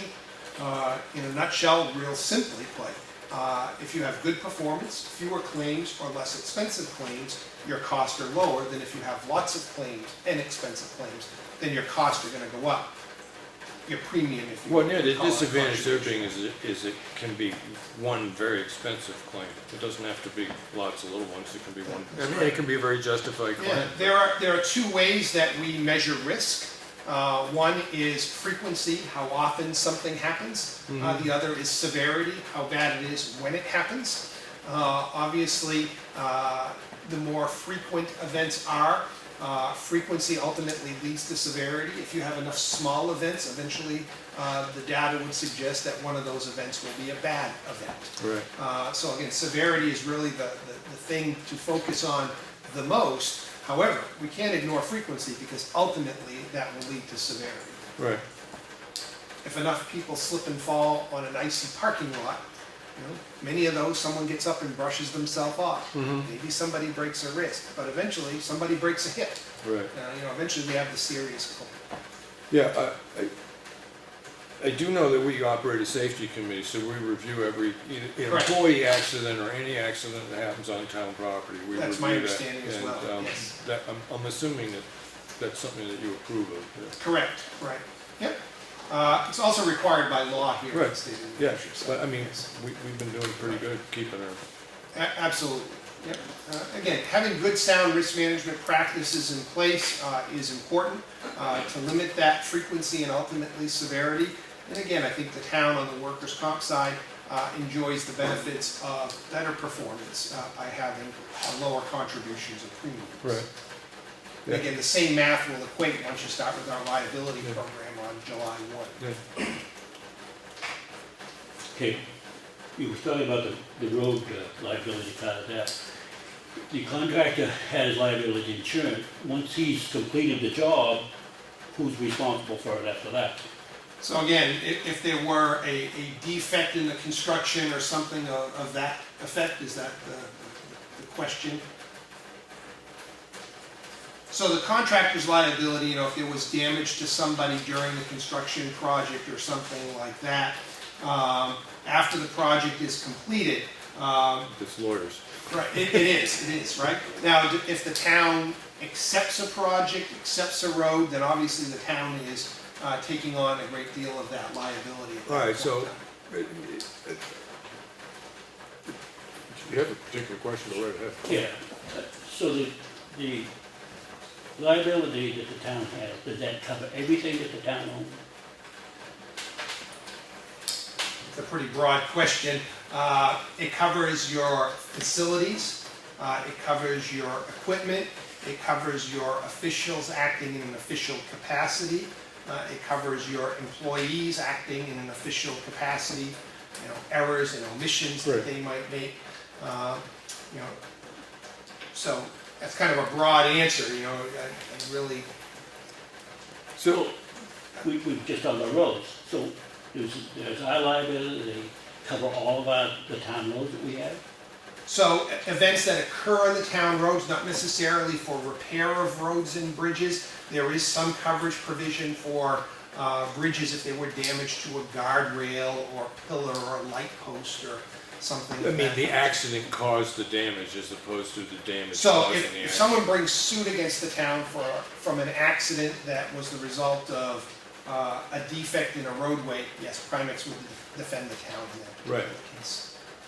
Yeah, so if you're in a position where, Lawrence's question is that the contractor is constructing the road, he has liability for while he's constructing the road. So then the town accepts the job, pays off, we're all done. Then 3 months later, a wicked pothole develops, somebody's driving their car over, they smash an axle and put their wife's head through the window. Right. Now, what's gonna happen is we accepted the job, right? The liability is the road, there was a defect, and then you come along and you can prove that there was substandard material used as opposed to, but we accepted the job. Now, I'm looking at one of the reasons that we should spend money having an engineer oversee a job. Well, I was just gonna mention that if who is accepting the job on the town's Right. behalf, if you have an engineer with that skill set and that understanding and is This doing was that done for you. according to plan, Right. I feel And the other confident. thing you're doing is, again, you're shifting some of that liability. So now to when the pothole engineer. develops, he's Right. gonna work as hard to defend that the road was built correctly Correct. and it was a fault of Correct. Lord knows what, but, And again, there are many layers to this. Right. There's a notice statute in New Hampshire, a pothole is a good example. Yes, the town has a requirement to go out and address that pothole, whether it's to put a cone on it or to fill it in. Right, But you have to know about it. Right. There's a fair amount of statutory protection for those roadway defects that you're not aware of. Right. Because you don't have a camera on every mile of road. Yeah.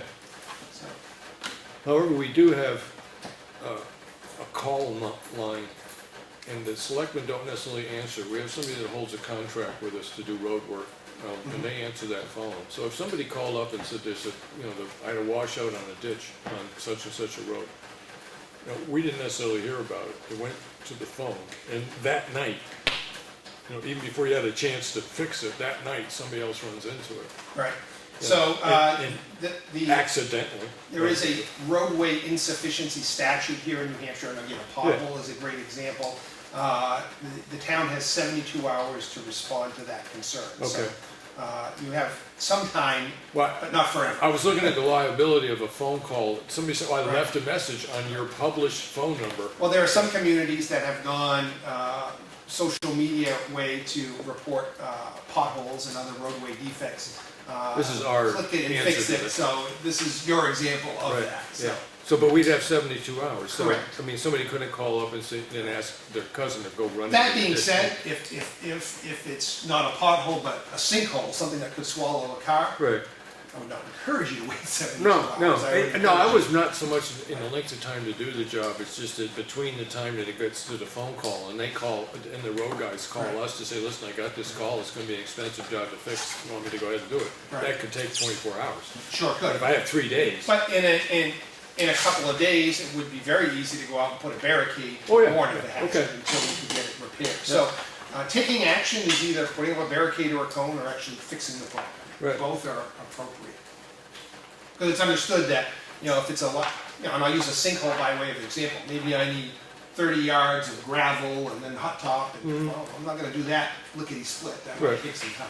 right, but appropriate action was taken. Correct, we Yeah. put up some barricades, we closed the road, we notified people. Right. Sure. So I can't think of an instance where I've wanted to do this, but if I have a question like that, I can call you up and say, listen, this is what we did. Yeah, Is there people anything call else us you'd like all to of the see us time. do? Yep, that's fine. Okay. So, in fact, that's a free service that we offer. We have attorneys in-house, we have risk consultants in-house, Yeah. our claims and coverage folks, so depending who needs to get involved, we involve the right people Okay. and get you an answer. But All right. I think that the broad answer to the array of questions here is that if there's an opportunity to transfer risk to somebody else, that's always worthy of strong consideration. It helps to protect the town, certainly, but that is not a requirement of Primex. It's Right. a strong recommendation Yeah. of Primex. Yeah. Lenny? No, that's good. You good? Yeah, Well, good. we're gonna be putting a bridge in. We're gonna hire a contractor to do Yep, the earth part of it. Yep. The precast company will be making the culvert itself, but they only warranty that for a year. So does the town pick up that liability after that year for that? For failure of the culvert? If, say, something happened to it after the year. so if the culvert were to fail, for example, it were to crack in half or something? Yeah, let's say it broke for some reason. Yeah, that's a workmanship issue, it's not a liability exposure. If someone were injured as a result of this Right. workmanship issue, then obviously Primex would respond on the town's behalf.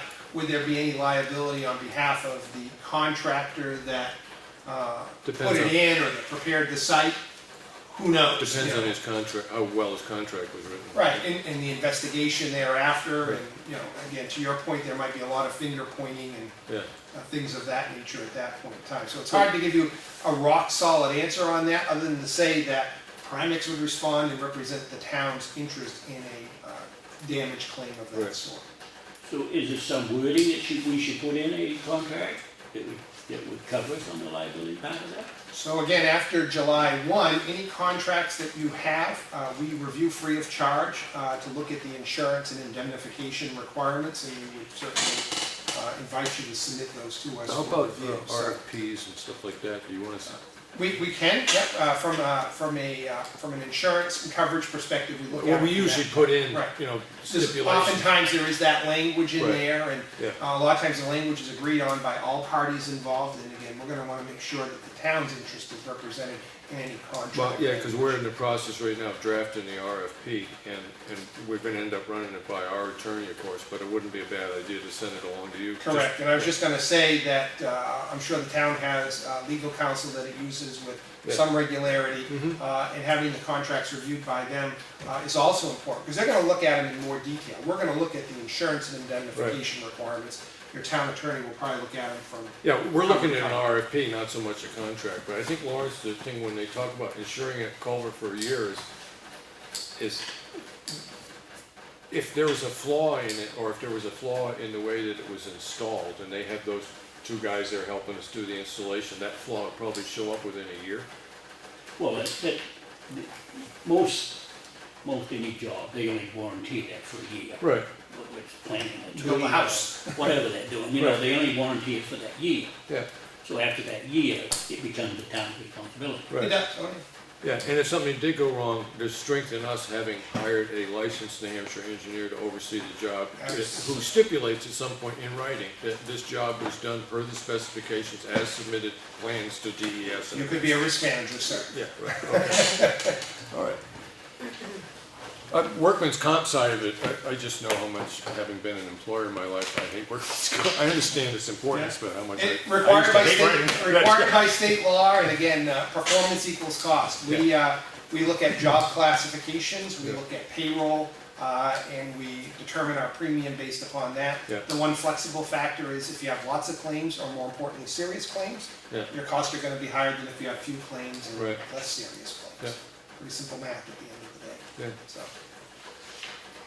So, again, thank the town for coming on board with Primex on July 1, so I guess I'm thanking you a few weeks in advance, but we've been around for many, many years providing these services to other communities, so it should be a rather seamless transition for Yeah. the town. I just do want to ask, because I know we had Lenny and Lawrence, we did have a discussion last week, and where I am strongly in favor of hiring engineers to oversee jobs.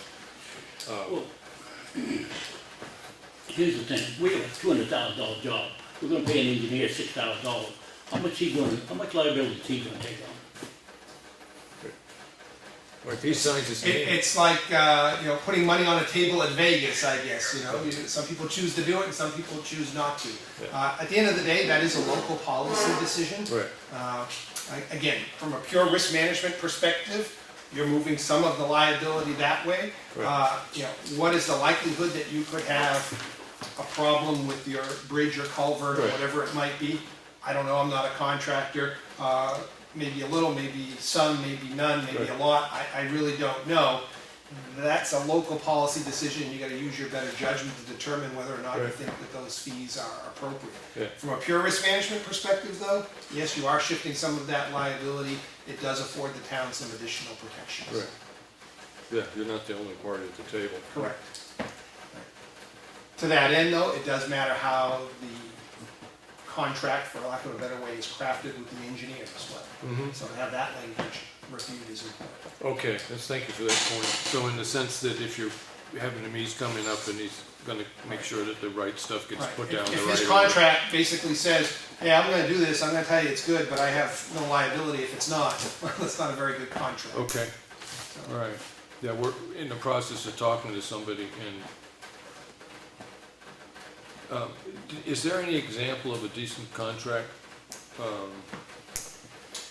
We for don't that- provide- that particular purpose? Yeah, we don't provide samples. Right. I would, with regard to bridge and road projects, the New Hampshire DOT has some guidance there. I might suggest that you contact your local DOT rep.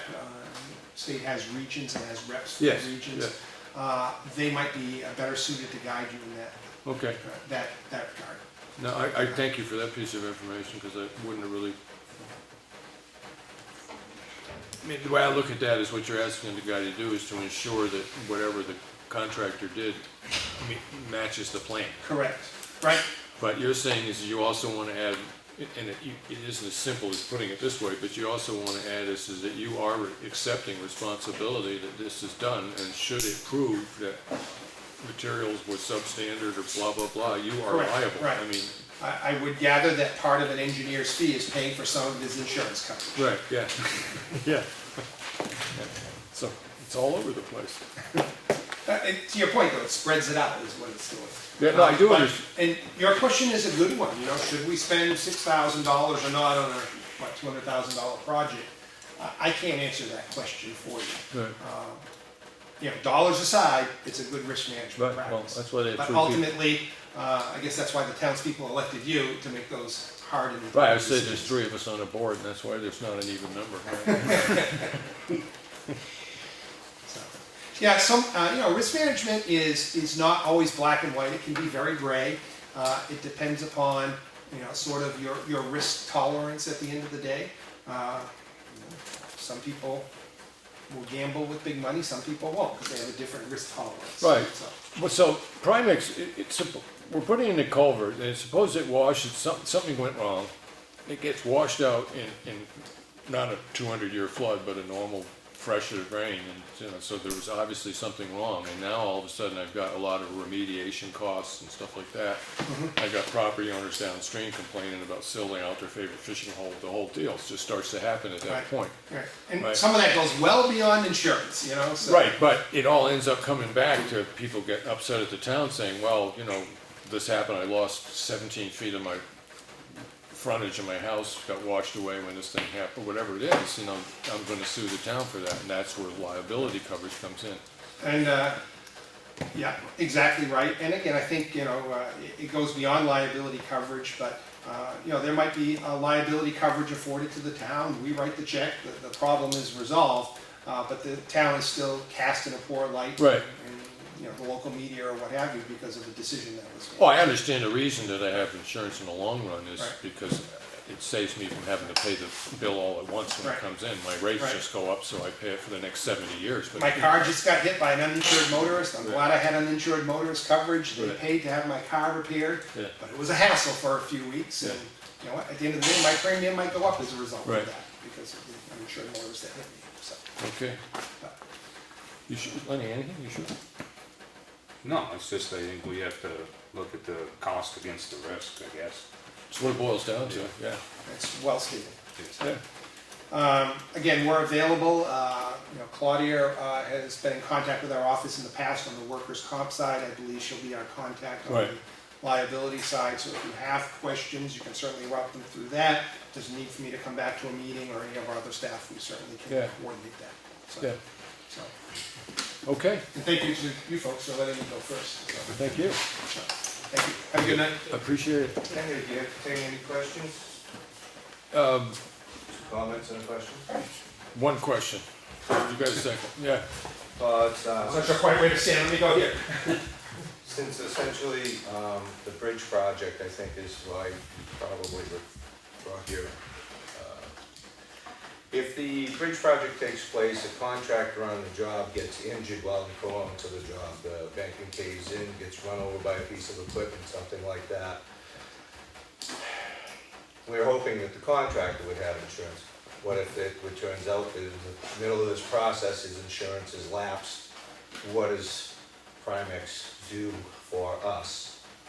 So again, Primex is going to encourage the town to make sure that the contractor has workers' comp insurance and shows proof of workers' comp Yeah, insurance. and we do have in our boilerplate saying this is the insurance company will inform us if the policy lapses.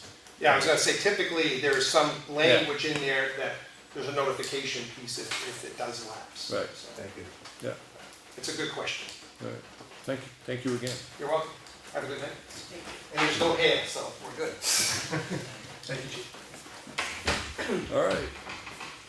So now, any other public comment?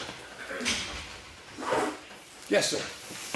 I just got a copy of the answer that Care Plus sent back to the Board of Selectmen in regard to the complaints you've had. Yep, So there's no doubt in anybody's mind, I was the one that made the complaint. yep. And I was wondering if the board made any decision in regard to their response back to the complaint that you sent to them. I haven't got anything to say at this moment. Because as far as I'm concerned, they're not living up to the contract that you people as selectmen signed with them.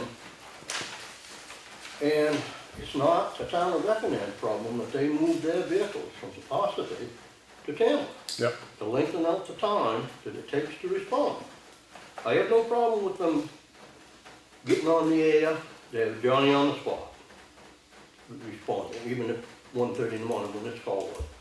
But it says in their contract that they must meet 75% of the calls in 15 minutes, 100% of the calls in 25 minutes. Well, 32, they say 32 minutes, I said it was 37. But that didn't meet the contract, and I think it's up to you people to make sure that they fulfill their contract. And if you people are not gonna make sure they fulfill their contract, why do you have to pay them? If they're not gonna fulfill their contract, why do you have to fulfill theirs? It's a serious thing. You can't put a dollar sign on somebody's life, On time, yeah. plain and simple. So, I don't know if you gentlemen had a chance to discuss it amongst yourselves or whatever, but I think the taxpayers need an answer to this question. It's serious. I'm just waiting for somebody else to jump in first, 'cause Well, I get accused I'm of trying to jumping. think I think, didn't Claudia call, Well, we had the letter last week stipulating it was 32 minutes. their admission to being late. Right. Yeah. Yeah. I don't know, I thought we had a good contract. Yes, if the contract says 100% of the time, 25 minutes, then they should be meeting that time.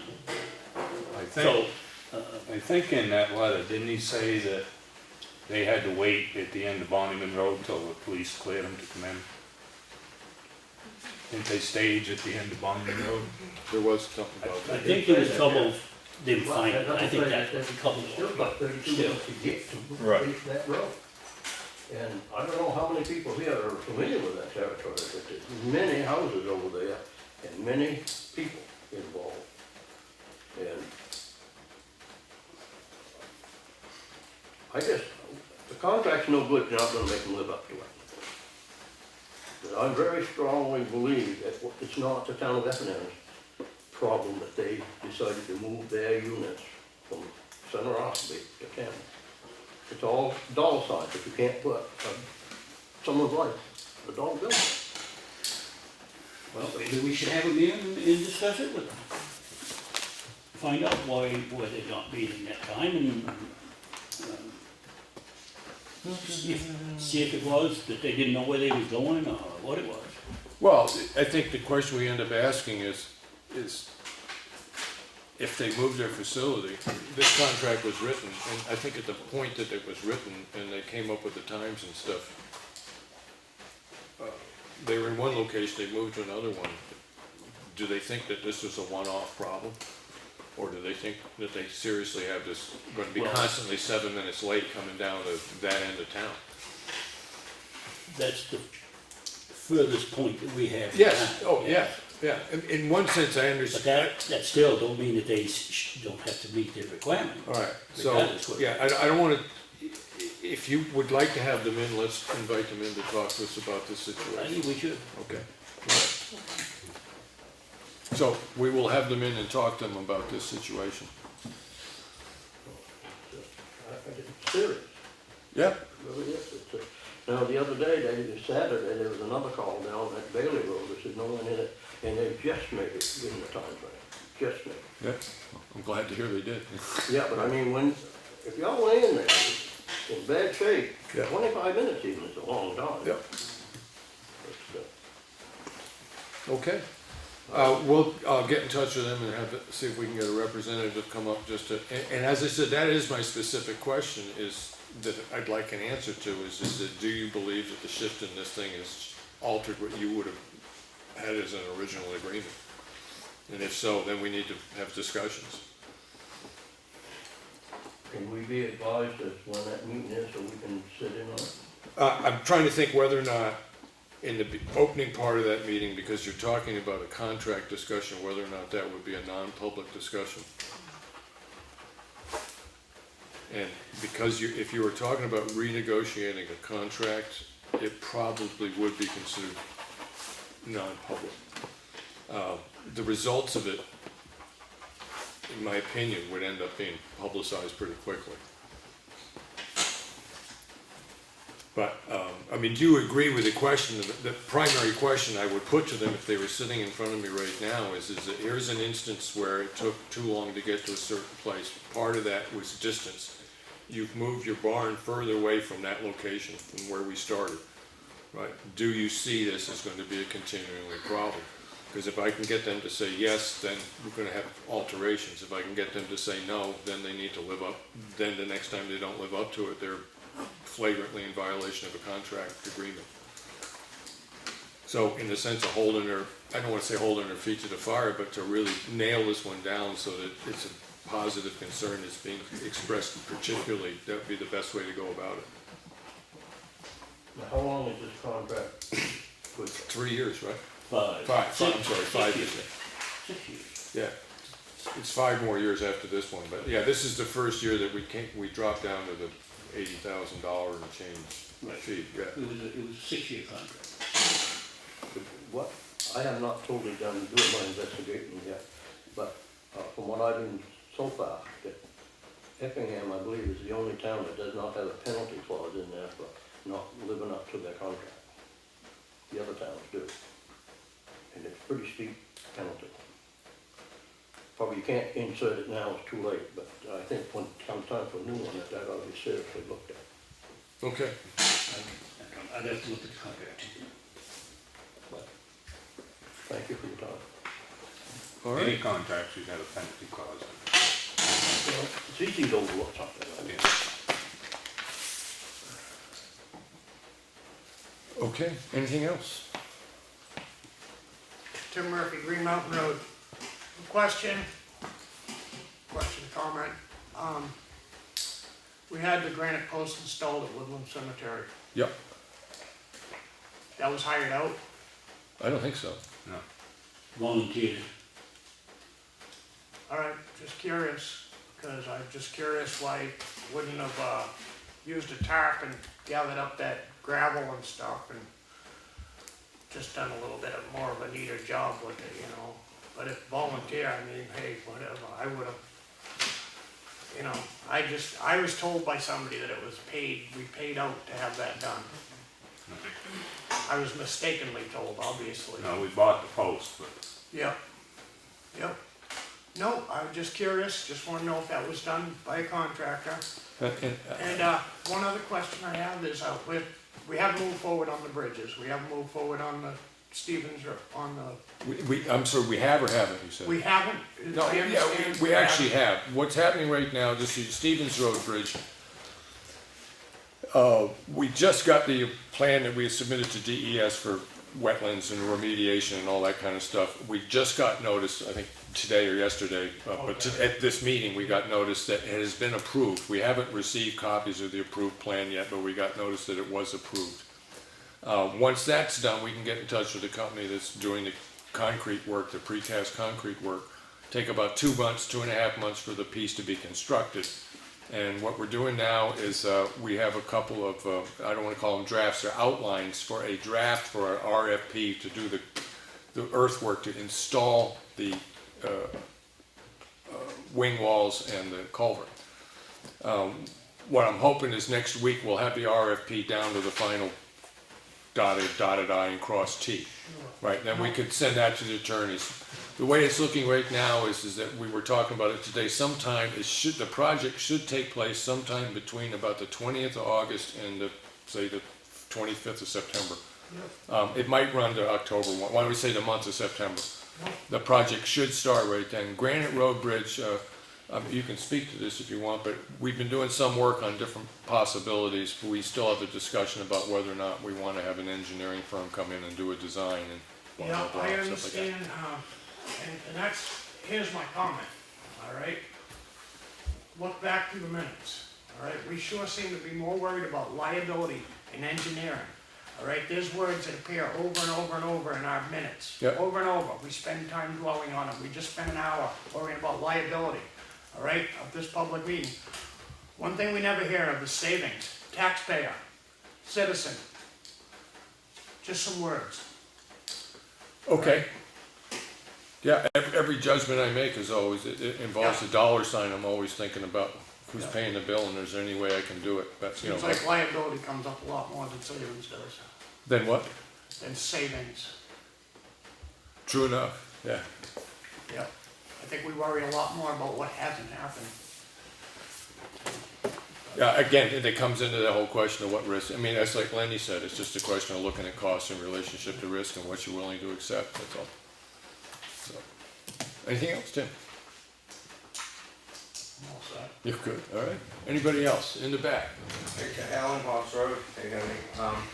I was trying to access some town reports, tying in with some planning board stuff I'm looking at.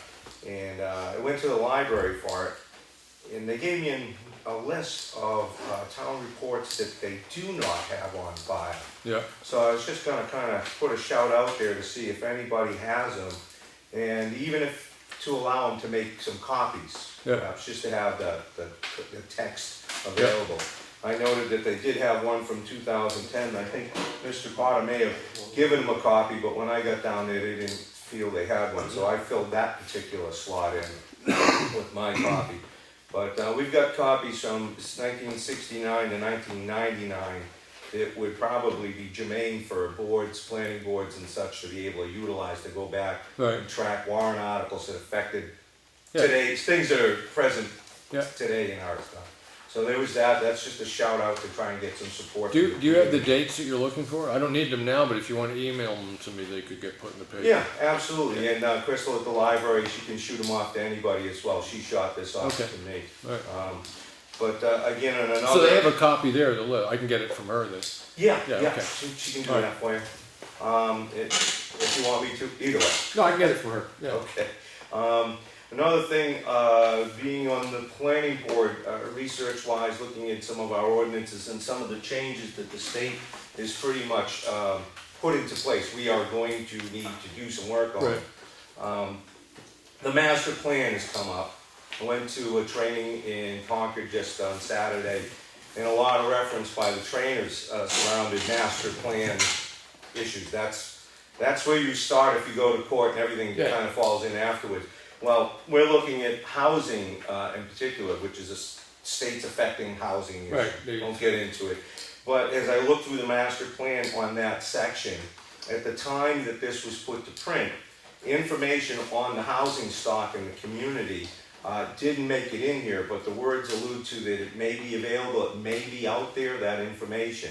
So I didn't know if any of you gentlemen or anybody else could get to the person that has the information or get me to the information. I did put out a call to Mr. Cobble if you're, but I have not heard back as of yet. So again, the master plan, housing inventory report, anybody can put their hands on that, that would be. The Census Department will have some information on that. Well, that's essentially what we did. We went to, according to the census data, housing stock in Effingham, blah, blah, blah. But the information, it looked like we were looking, I think there's a potential that there's something a little more refined. Okay. Because Well- they didn't give the details that we were looking for. One would anticipate that when they evaluate homes, there's a pretty good list of what's available. So if it's something that the planning board wanted, you could look into getting in touch with Avatar and see what they could get you in the sense of, I mean, you don't want just a list, you want an evaluation, right? Yeah, essentially, it would be what I think we would refer to as an inventory. Okay. So they would tell you how many, just the properties in the town, whether they're commercial entities or multifamilies, you know, the I would whole think that breakdown. when you look at a property card, generally speaking, that stuff's listed, so it's a question of, you know, how much money it would cost to have that information given to the planning board in the format that you want, what, if it was available in the format you wanted, how much it would cost to have it put into that format. That's a good point, and that's again to why I'm thinking that recently, because in 2013, that's when we did our master plan. Right. And we generally don't have to review that for 10 years. It's not Right. statutory that you do, but you go, then you want to be updating when you can. Well, yeah, you wanna do a section every year, basically. Well, you try to stay on top of it, as a planning board's tasked with doing that. Yeah. So I'm looking at this to say that we've had a master plan in place now for about 3 years. Yeah. So the data, if it actually is out there, is 2.5 years old. No, we It's pretty, just did a townwide evaluation, just got finished this year, so the Yeah. information would be pretty current, but it's a question, it would fall underneath the planning board budget, if there's gonna be a charge from Avatar to put that information in the format you want it, or can utilize it, whether they can do that, that would end up being something that, if it was in your budget, you could do it this year, great, if not, you need to go through the budget process and request the monies for that particular purpose. understood, but as a gentleman in the room stated, sometimes the money aspect is a thing. I'm considering the option of maybe not having to spend any money on information that's still current enough for the use at hand that we need it for, if it's available at no cost. It's already been done. Yeah, It just I mean, I appreciate that, but that really falls under the purview of the planning board to make that decision. I mean, That's true, I'm just trying to locate Yeah. the material if it's out there as it is, and if if the planning board deems that's effective for their use, great, and it won't be a cost. So Yeah. I'm just looking for the information, if anybody can give me a lead. yeah, to I'm not, where- I'm not aware of any folder that's in a drawer out in the office that has the information that you want in a way that fits in one folder, so. Yeah. All right, well, again, gonna try to pursue Mr. Cobble, because I Okay. think he was the hub for Yeah. this particular item, thank you. Okay. Mr. Potter? I'm trying to come up with an answer, but you know, I live in the past and not in today's cyber society. I believe that the University of New Hampshire has a very large file of town reports that can be accessed online. Now, perhaps our town online manager would know more about it, or perhaps the research librarian would be able to come up with it. I know about 7 years ago, we had a history project, pretty well discontinued because the committee pretty well died off. But we were planning on copying town reports so they could be on our website. But when we found it had already been done and was available in New Hampshire, it lost steam. It's been done, why do it over again? So perhaps that would be a service. Thank you. Mr. Potter's right, they are on the computer, I can't tell you what the website is, but I've been on there and looked at them. Oh, yeah, They're not all on there, but a lot of them are on there. and that, was that UNH?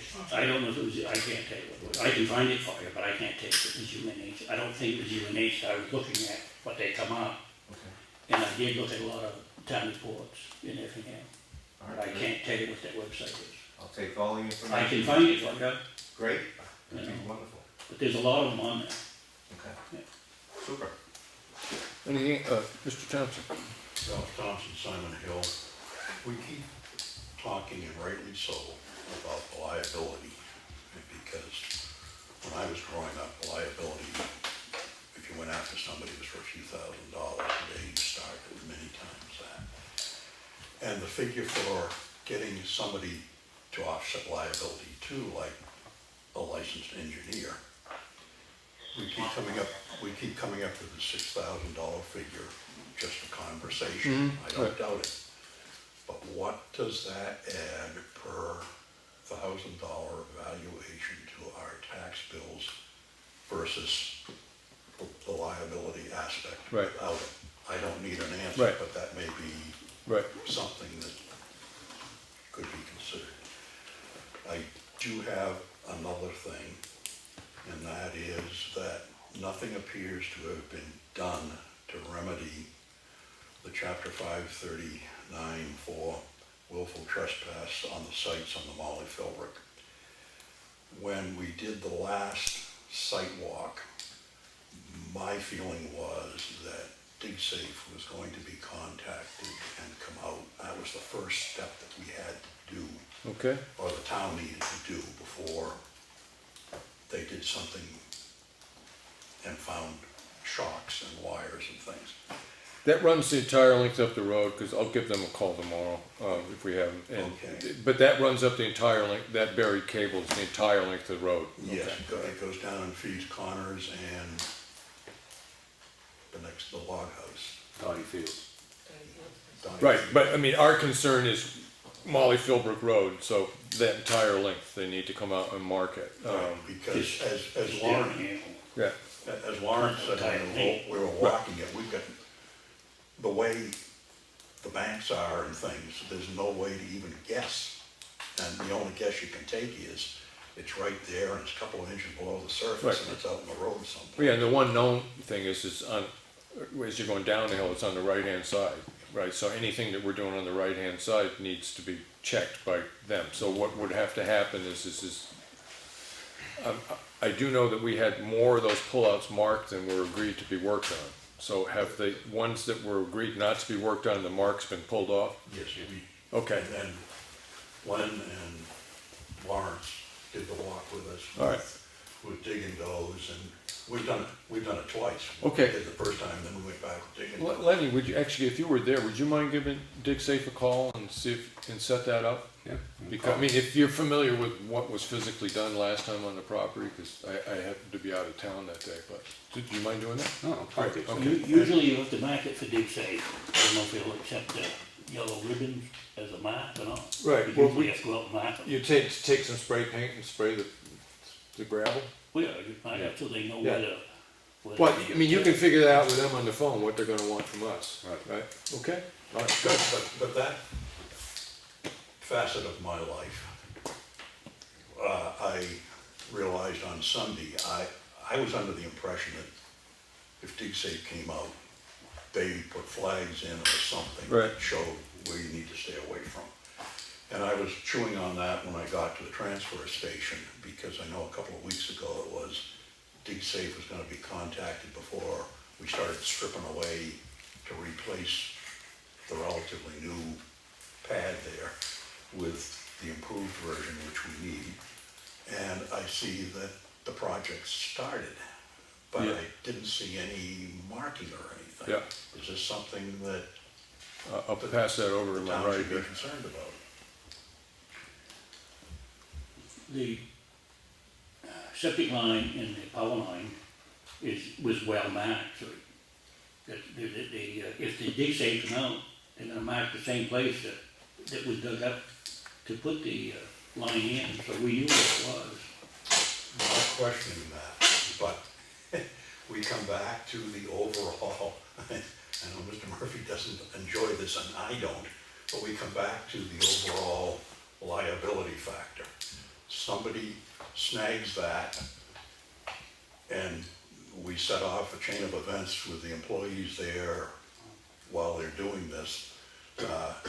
Are we moving too, I don't think we're moving too quickly, but I do raise that Backed question. yourself into a corner on that one. Yes, I did, because I don't think we're moving quickly enough on a lot of things, but I do think we may have moved too quickly on some things. And that's just my observation, and I hope I'm done for the evening. Yeah, thank you. And I'm sorry, I don't even remember if anybody decided on who was gonna call DigSafe for Philbrook Road. It just seemed I like- thought Josh was gone over, maybe he thought we It were. would just seem like, here's the project, here's what we have to do, and here's the finish. And that would be one of the top things. If I may, have we determined the cost, what that's gonna cost us up on Molly Philbrook Road? Or are we gonna pay Josh by the hour to fix that?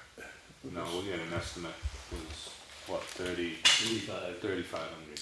And did the state come in and deem that that was appropriate, that we're causing some kind of grief and encroachment? Whose decision was this, that we've encroached? that's gone on over history. It didn't just happen overnight. But yeah, we're gonna shell out for this project. I will say this much, I know that they've been shunning water off that road in one place or another as long as that road's there, cause Water runs downhill, it goes Henry. up a hill, right, but I do know that when I did go up and look after the original concern was expressed, and there was what I consider excessive amount of earth moved and, infiltrations past beyond where they had. I could- Past beyond where they had traditionally been. Yeah. Well, let's consider this, all right? I could see if that dirt was rolled out into somebody's beautiful hayfield, all right? We're talking about a mountainous, cut off hillside. And it's really an issue. This is really an issue. This is really an All right, encumbrance on somebody, really a burden on I somebody. will say there are a group of people that would look at this as a huge encumbrance upon the enjoyment of their property, and that's all the water that comes off that road ends up in Providence Lake. Right, the siltation and stuff that was taking effect in the wetland would affect the quality of the water at the other lake. You better believe that people think this. Oh, I know Green Mountain Conservation and you No, it and was- the rest of the granola eating, tree hugging people believe all of that. But let me tell you something. That's a mile away from Providence Lake. That's a mountain. And there ain't no, this is just nonsense. that we're Right, well, showing out and there down are other issues directly, and you can even look at it this way, there are certain wetlands that are independent, they're within themselves, and I don't know if these are case in point, right? But the state has very serious rules about the way you affect any wetland, even if you create it yourself. I know very well about RSAs and state and wetlands, and there's certain things you do and don't do. Yeah. All right? Yeah. We're not inflicting on any brooks, any streams Yeah. up there. Well, no, I will say this, in the situation that I saw up there, the property owners that were involved in that thing would have had every right to come back at the town with serious consequences on that, and they've done what they can to try to keep this as small a repair bill and as easily done as possible. It just kills me that it's even an issue. Right, and the next It's a issue, joke. the next consideration in my mind and is whether or not anybody- we need the road, but. And anybody that pursues that doesn't give a damn about taxpayers or savings. Okay, but you're entitled to your opinion. Yep, there it is. Well, let me say something about the runoff thing. We should go through the town and document all these runouts, because this is gonna set a precedent. Everybody that moves into town that's new is gonna say, I don't want that water running on my property. No, So as we long, need to document all these runouts and get them on paper. Because we're gonna be in trouble if we don't. the easiest way to do, there's two easy ways to do that, Lawrence. You come up to a situation where there's something that needs to be done. First, you take a picture of the existing situation, right? You take a picture of it, and then you do best management practices. And that No. way, if somebody comes No, back at you. no, Henry. We got the perfect example right there. He's saying that they made new ones. How do we know we made new ones if we don't document what we got? Okay, so take the pictures now. That's right, we need to do it right, we need to document every one of those runouts. Let me We ask have. you this, do you wanna pay a photographer to go around and do that? I'm I'll not trying to go be around and nasty, take that or picture. I can would take you that be glad to picture. do it, you know? It's a good idea, Lawrence, to have photographic evidence of. Perfect example of that is right in the town of Espie, right up on the top of his hill. The guy got pissed off at the town of Espie, he shut him off from running the water on his property. Right. They've been running there for years, Right. years. Yeah. That's what I'm telling you, we need to document all the runouts. We Right. need those runouts to carry the water off of the roads. Yeah, so it's a question of runouts and culverts we'd want to photograph?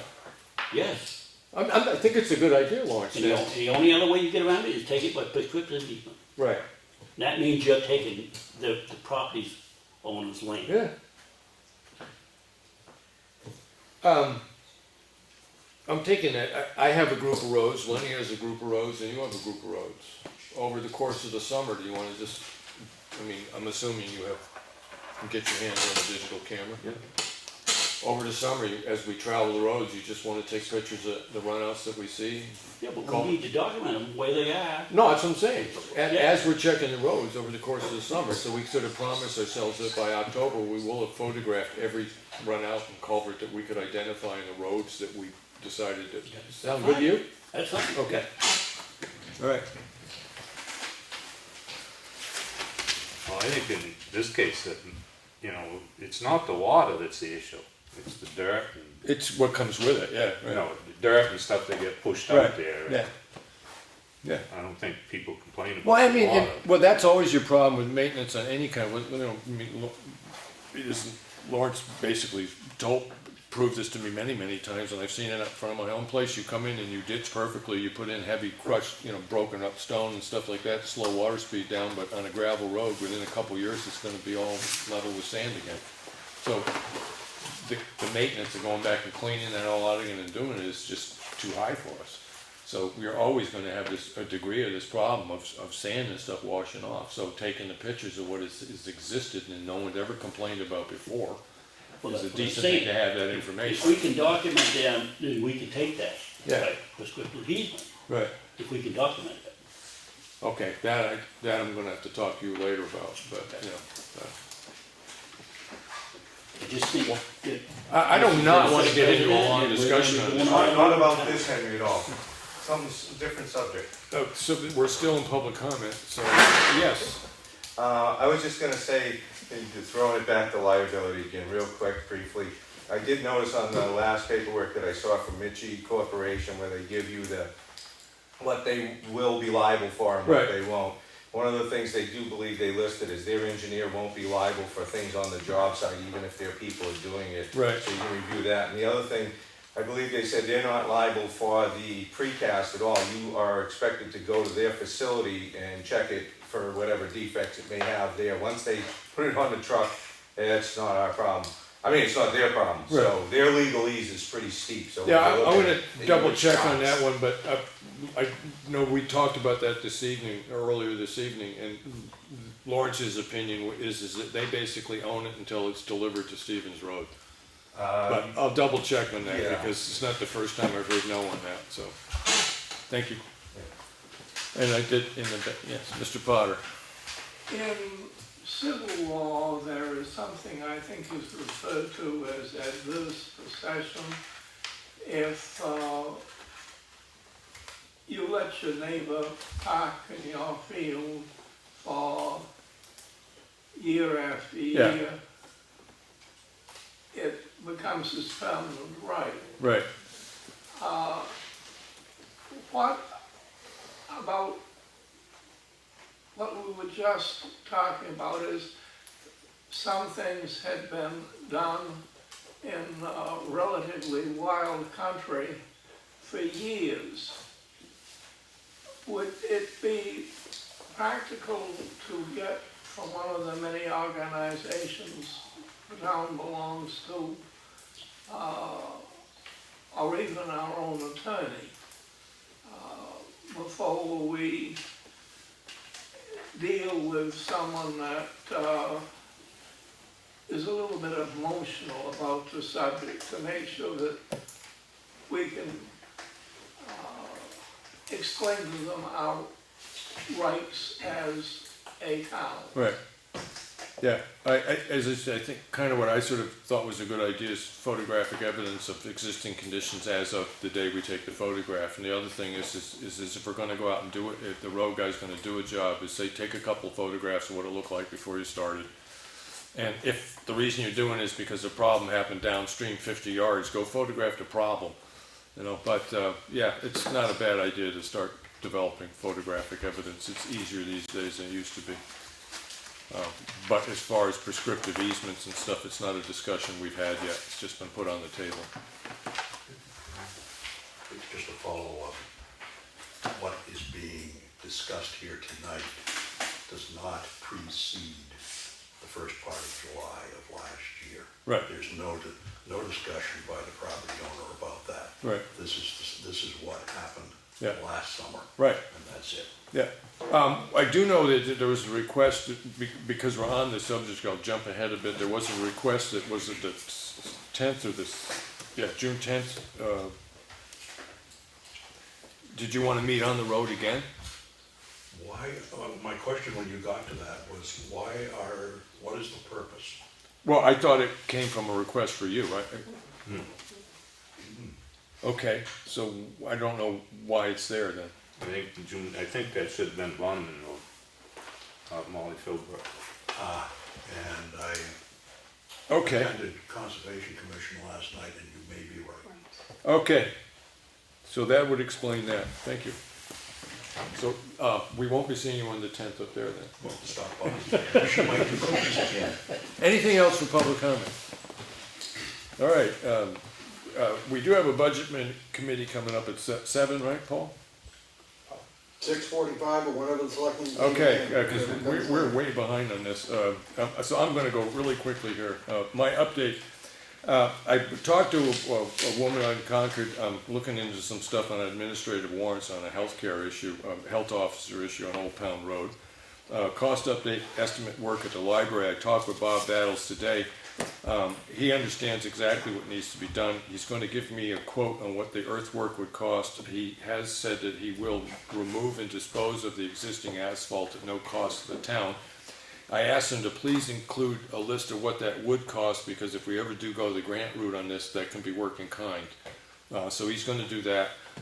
We did talk a little bit about a retaining wall, and when I was talking to him and he threw out this number and I went, oh, not that much. He was looking at a retaining wall down the whole length of the thing there where abuts Townhouse Road. And I said, I'm just trying to stabilize the corner and shift the thing. So he's going to give a cost of what that would be also.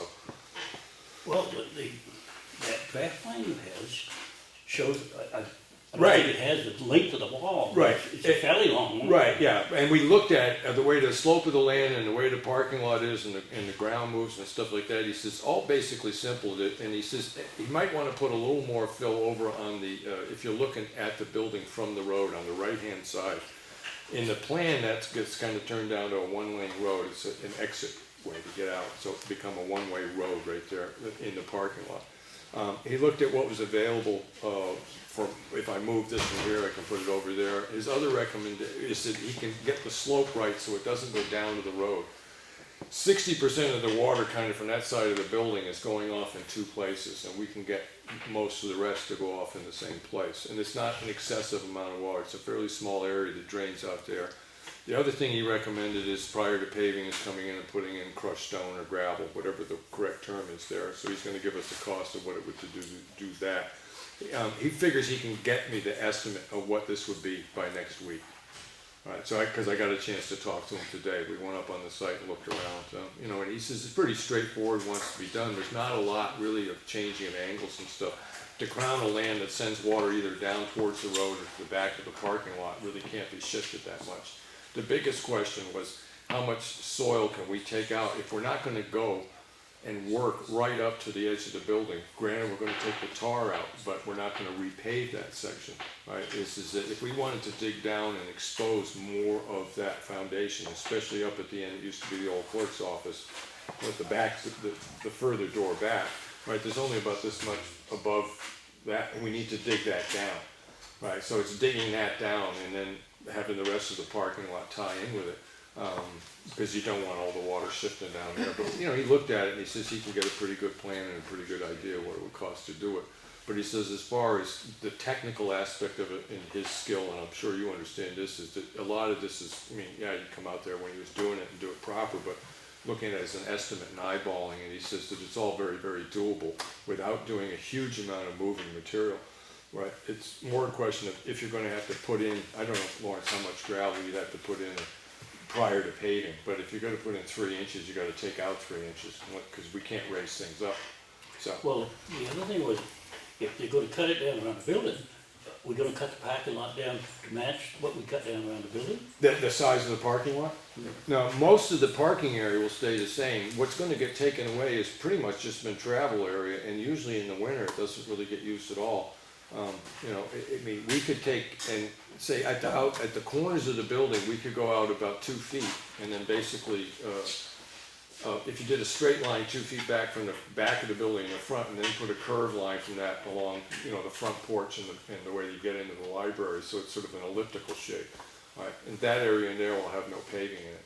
But what he's going to give me an estimate is just the earth moving of it, and then we've got it. Once we have an understanding of that, we can come in and say, okay, this is about how many square feet, because he said he could go in and line out what the square footage of the replaced asphalt would be, so we can get a quote on that. If we cut the grade around the building down 18 inches. Right. Okay, so, in the parking lot's gonna stay where it is. Yeah. So we're gonna have a drop of 18 inches between the parking lot and the building. No. No, because you can't have the foundation of the building lower than the parking lot. That's what I just said. If Yeah. we're gonna cut down around the building, don't we have to cut the parking lot down? Yes, we do, yes. Oh. Yeah, okay, All right. yeah. But, I mean, when he was If we're looking gonna cut at it down around the building 18 inches, we gotta drop the parking lot down at least 18 inches. right, I don't know if it was that much. I mean, I have to look again at the original plan that we got from, the Well, architect. don't we want 2 feet of the foundation shown on the I don't know building? if we want that much, really. I really don't know if we want that much. Well, don't we have a We do, I'll have to. plan that shows how much Yeah. that's being cut out?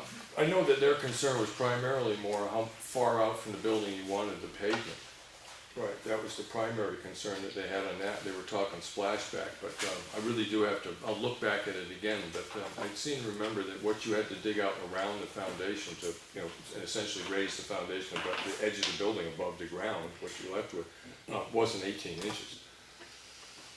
Well, another way of getting rid of some of that splashback is to carry that porch the whole length of the back. Right, but that's a whole nother issue. I mean, that's a whole nother issue about, raising money to change that building and doing that, or whether or not you're gonna do that for fundraising, right? Right now, we're dealing with the parking lot, right? And when we looked at it, we can take out the pavement without touching the existing 2 porches, right? Because that's not part of the deal right now. All I'm trying to do is get that parking lot paved, repaved.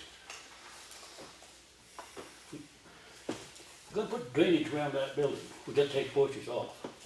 Ain't no way of getting in there without taking porches off. Well, okay, we can discuss that again at another time. I'm just, because we're a little All right. tied up for it. All right. No, it's good to have the question, Lawrence, I appreciate it, but, yeah. Can you get that on, our police chief should be doing his report before the, Oh, Chief, I beg your pardon, yes. I just have a couple things. I did have a lengthy conversation with a resident who called me middle of last week in reference to these IRS scams. The IRS and any government entity will never call you and demand money and say you're going to be arrested, but this had a little bit of a different twist that was very concerning to me. She relayed to me that this individual had said to her that they were going to go after her SSI check. Now, this is something that we haven't heard as of yet. Then this was after a series of calls. Well, It wasn't right away. First it was well, if you don't pay us, we're gonna send the police there with a warrant to arrest you. And it continued, then it became, well, you could lose your social security, you could lose your money coming from social security and this type of a thing. I did. This was more than one phone call? Well, this was through a series of phone calls. To the same person? Right, but she was wise to us, she didn't give them anything, but her concern was for other elderly people that would pick up the phone and think, oh my goodness, I'm gonna lose the money I live on. Yeah. I did talk to someone from the Attorney General's office about it, and unfortunately, when I called the number back, it comes back to an exchange of phone numbers out of Bhopal, India. So what they do is they buy this big bank of phone lines and just cold call. It's an automated thing. They just cold call all of the numbers and hope that they can get somebody that's gonna give them money. Right. But again, this has been pretty well publicized in the Daily Sun and on websites and all of that. And we do remind people that government entities will send you letters, certified letters. They won't just call you and then say, we're coming down there with handcuffs to arrest you. Effingham residents are getting the calls from Bhopal, India. Yeah, no, it doesn't go that way. Also, we're seeing uptick in calls because nice weather's here, people are back, vacationers, summer residents, this type of thing. That being said, I have received a couple of complaints in reference to speed, so we're out doing intensive enforcement. Good. That's gonna continue, we're gonna hit some more. Surprisingly enough, a lot of the complaints we were getting were on the back roads, the dirt roads, Bonnyman Road, Plantation Road. We did have some at Townhouse that we've been working out there, and I just received another one today about Green Mountain Road. So that's gonna continue, we're gonna be, it's zero tolerance when it comes to that. There's too many people on the roadways, too many cyclists, people walking. We're gonna try to set the tone and set the pace early in the season here. Anything you can do about excessively loud motorcycles? The problem with the excessively loud, and Bike Week's coming, the problem with the excessively loud motorcycles is you have to have a specialized training and a specific device to be able to measure the decibels of the bike at a certain RPM. Right. no. And that's been an age-old problem because of Bike Week. Okay. Harley's an aftermarket pipe. Yeah, so- I don't wanna take too long on that, so I just would love to see something happen, because when I can hear a motorcycle for 8 minutes after he leaves from my neighborhood, I can hear him 8 minutes later, something's wrong. And if your truck was that loud, you'd get pulled over, wouldn't you? Yeah, right. Okay. Anything else? That's all I have. Thanks for all you do. Any number of camps reporting problems over the winter? Not as of yet. Cool. We've done well. Good. We've done well. We haven't had, usually this time of year, we come up with 5, 6, or 7 of them, usually either down around Providence Lake or some of the back roads. But Yeah, we- well, no, hopefully it's because words got out that we actually do have a police department. Well, we've had several arrests because of burglaries and that type of Yeah, thing. but I mean, our department's been involved in that, and I gotta assume the word in the community gets around as well. Boy, they got, Yeah, it's they have a certainly police group department in effort Effingham. Between Freedom, Madison, the Sheriff's Yeah. Office, State Police, Effingham, Okay, Sandwich. all right. that kind of thing. I know we can talk for hours, but I'm trying to move the meeting along, so thank you very much, I appreciate it. My last thing, update in the library, I'll be doing the Effingham graduation on the 16th. So Lawrence, your list. Okay, I did have, Like, the greasy paving up and looked at the transfer station, and he thought he would do it Friday. oh, beautiful. And Did you let Mark know? Hmm? Did you let Mark know? Manager at the station? no, Yeah. Mike- well, I haven't, he thought Confirmed he would do it Okay, Friday. all right. You gotta call him back to see if he's gonna be able to do it Friday. 'Cause Okay. He said for the walkway out here, if we had that ready, he'd do that Friday also. Right, But I said, well, we ain't even decided whether we're gonna do it yet or Right. not, so I said, I'll have to call you back. yeah, okay. So, and So- then Lenny mentioned tonight that walkway needs to be 4 foot, not 3 foot. Right. So, we've gotta change you give me a price. No, I didn't mean 4 feet, it just referenced the section in the Well, ADA. it was 4 Well, feet. you're, and, Well, it was 4.4. I mean, consider next week, do you wanna put some stuff down, what they say we need to do as far as you're reading that document goes, and then we can look at that next week?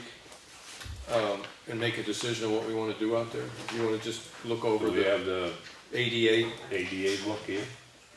Uh, That just referenced the yeah, section. I'm sure, do we have a, I'll have to. yeah, okay. All right, if we replace just as it is right now, take out what we got there and put it back just as it is, The walkway. this is the price that. And that's including the front ramp and stuff too, right?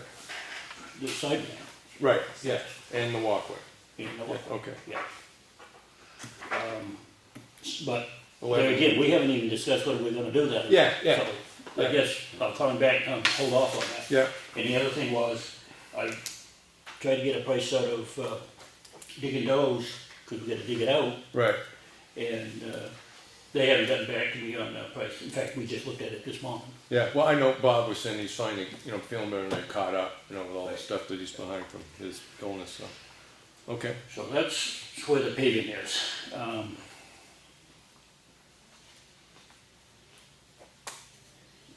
and then, just the wall at the transfer Wall station. is standing. I haven't gotten a price on the insulation and the plywood for that. Okay, but you're comfortable, keep working on that? Yep. Yeah, And okay. we just talked about the repairs to Yeah, the office. yeah. And that's just a reminder that there's a road less travel workshop you and Lenny were gonna go to at the Yes. 10th. Yeah. And,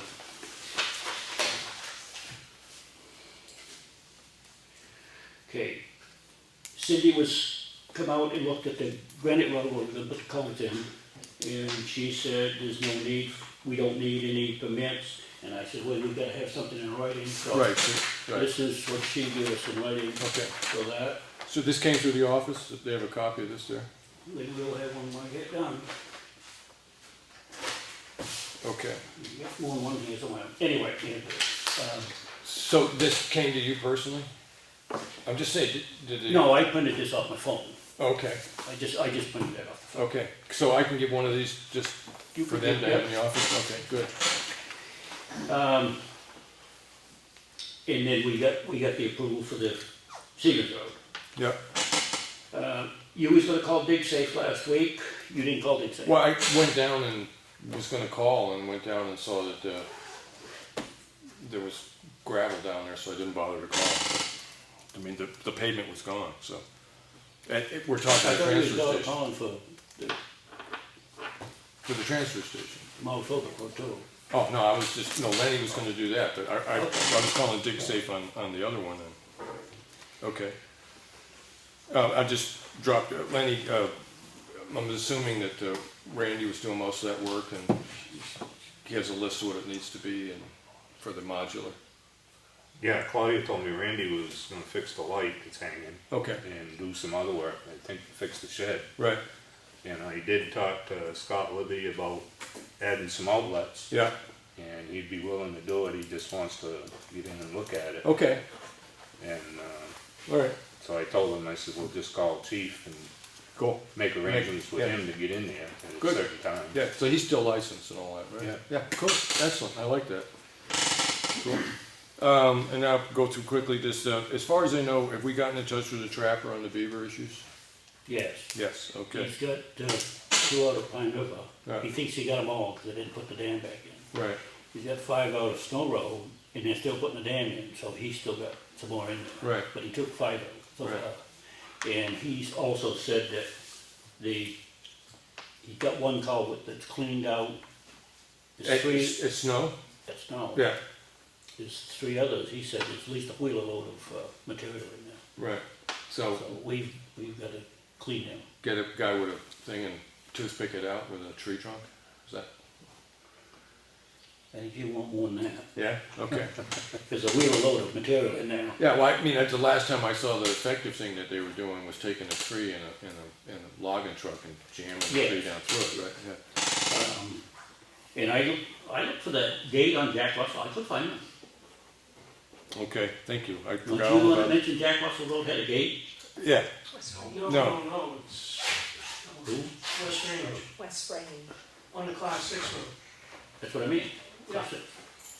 On the west range, on the, yeah, up You past, go- you up past access- the Russell's old house. that's what I'm saying. Yeah, you didn't I see it access it from Jack Russell Road. Well, I go up there, you know where the old, there's an old, Logging pickup, yeah. right past that, you gotta go past that. Well, I went just beyond that so I could look down the hill, and I didn't see no gate, so I Yeah, said, when the well, road it can't be on curves- this end. When the road curves to the right, you'll see the gate right in the curve. So, but anyway, I went in on the other end, because I said, well, maybe I'm on the wrong end of the rainbow. Went on the other end, and you can only drive up there a ways, and then you can't drive through it. Yeah, that's all, yeah. It's all trees falling over there. No, it's up on, So it's the up gate, past that the log. gate won't affect anything, I guess, because you can't drive through there anyway. Well, the people who own the land past it won't be able to access it, and if we have a fire and it's locked, you won't be able to get into it. Well, and having a gate or a bar across the road isn't something that a resident can do, so, I mean, it needs to be checked.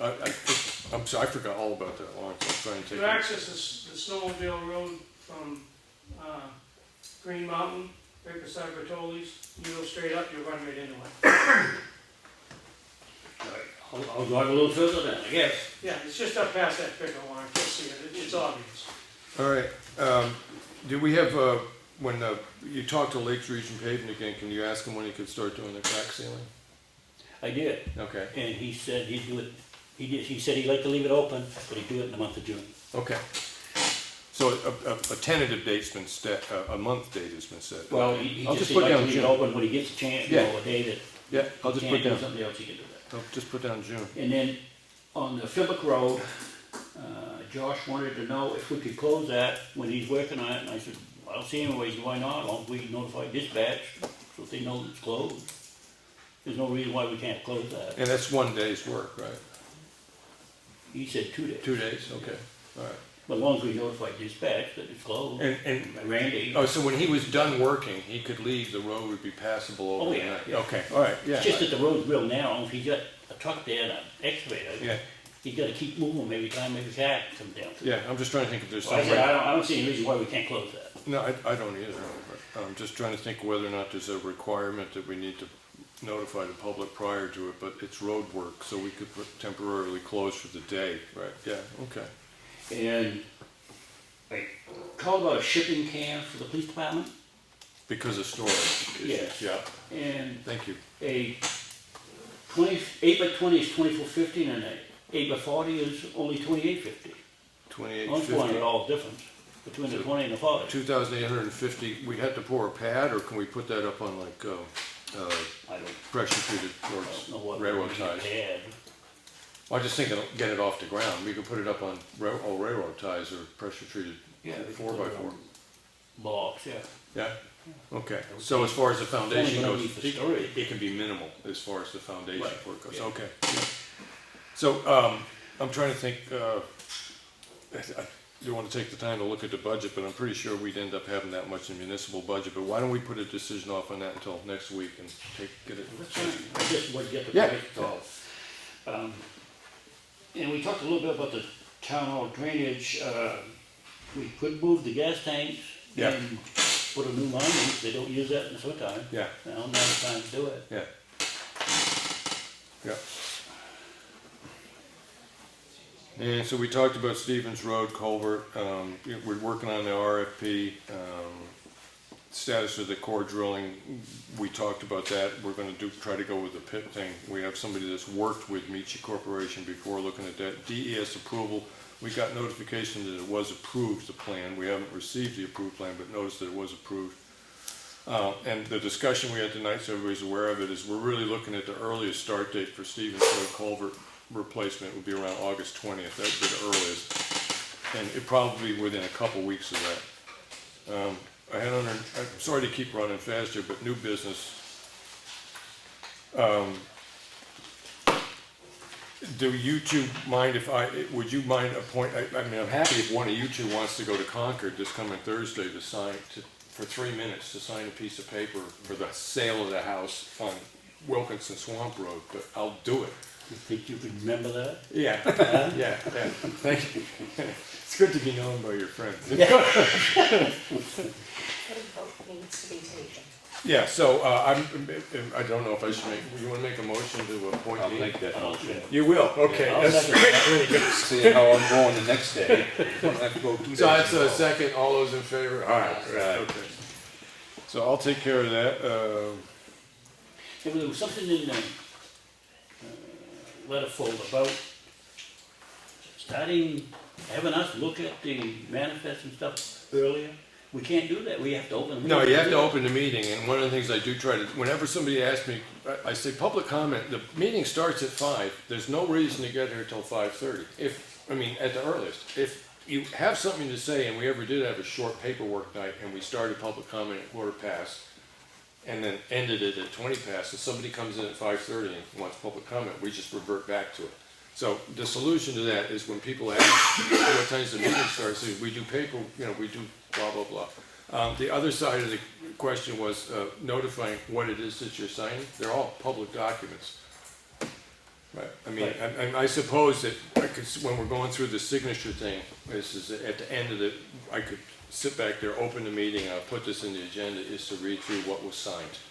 And I could put that right on the agenda. It's a list of those things that were signed during the opening of the meeting. So if you think that's fair. Okay, we can finish that one next week, but, okay. So that's meeting Mr. Chair? process. Yes. There's a handout in the Yes. I'm the one that Yes, sent the letter to the Board of Selectmen about that. I don't know of anything in public meeting law that states that you can't review the materials independently ahead of time.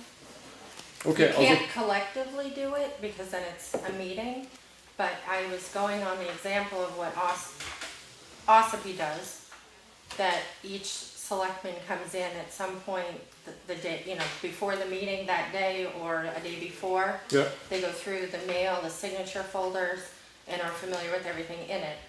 And then if their meetings are recorded, if anyone ever wanted to watch that portion of the tape. But then the chairman typically opens the mail folder and takes, we have an invitation for this. We have, someone's going to be at town hall on this day, and tells the public, for increasing transparency, what's in the mail folder, and then when they get to the signature folder, they make a motion, a second, and vote on signing each thing that they Okay. sign. Yeah, I think in the sense of time and the way things are working in this office, there'd be a huge shift in order to make everything that we were gonna review at a meeting available the day before the meeting actually started. So that's a bit problematical, but, that is answered by the advice, come at 5:30 instead of 5 o'clock. As far as listing off what is in the folders, I don't think that's necessarily a bad idea, and I will try to develop the habit, Okay. all right? When I was sitting here last week, if I could, Yeah. when I was here last week, the meeting is technically open to the public, so the public should be able to hear, and all members should be able to hear the business that's being conducted. Right. And not saying that anyone's doing anything wrong, but if you're talking amongst yourselves, the meeting starts at 5, Right. whether we come at 5:30 or 5. You're talking amongst yourselves, you're signing things, you're doing business, but we as the public aren't privy to what you're doing Yeah, on our just behalf. generally speaking, I'm So- pretty strict about, in the sense of casual conversation that involves something that you may end up making a decision on. I'm really pretty strict about that, so I try very, very hard not to fall into that particular pattern. But what I will try to do is develop this. We'll see how it runs, Melissa, and if you see any changes you think are improvements that could come, we'll talk about them. But I don't think that's a bad idea at all. But as I said, my primary advice to people is we start at 5, but now we're being taped, so you can watch that part of it at home. But if you just want to come down to say something and don't want to sit through a half hour watching us do paperwork, come at 5:30. You will always get your chance. And I certainly wasn't suggesting that the board was doing anything wrong, and just now that it is being filmed, Yeah. more people are watching what's happening. Yeah, no, I didn't take it that way at all. So, Okay. all right, thank you. We can see the board of selectmen. I said that right along. You sit here and look at this stuff, and they're out there, they don't have a clue what we're doing.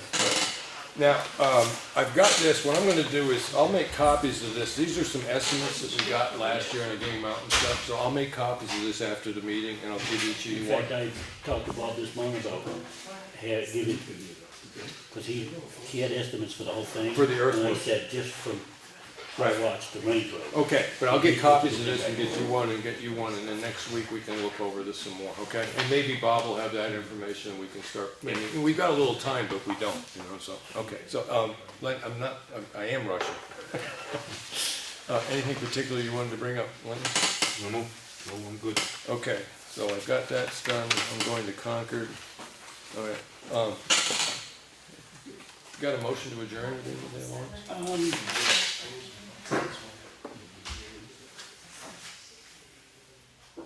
Just a second. Yeah, yeah.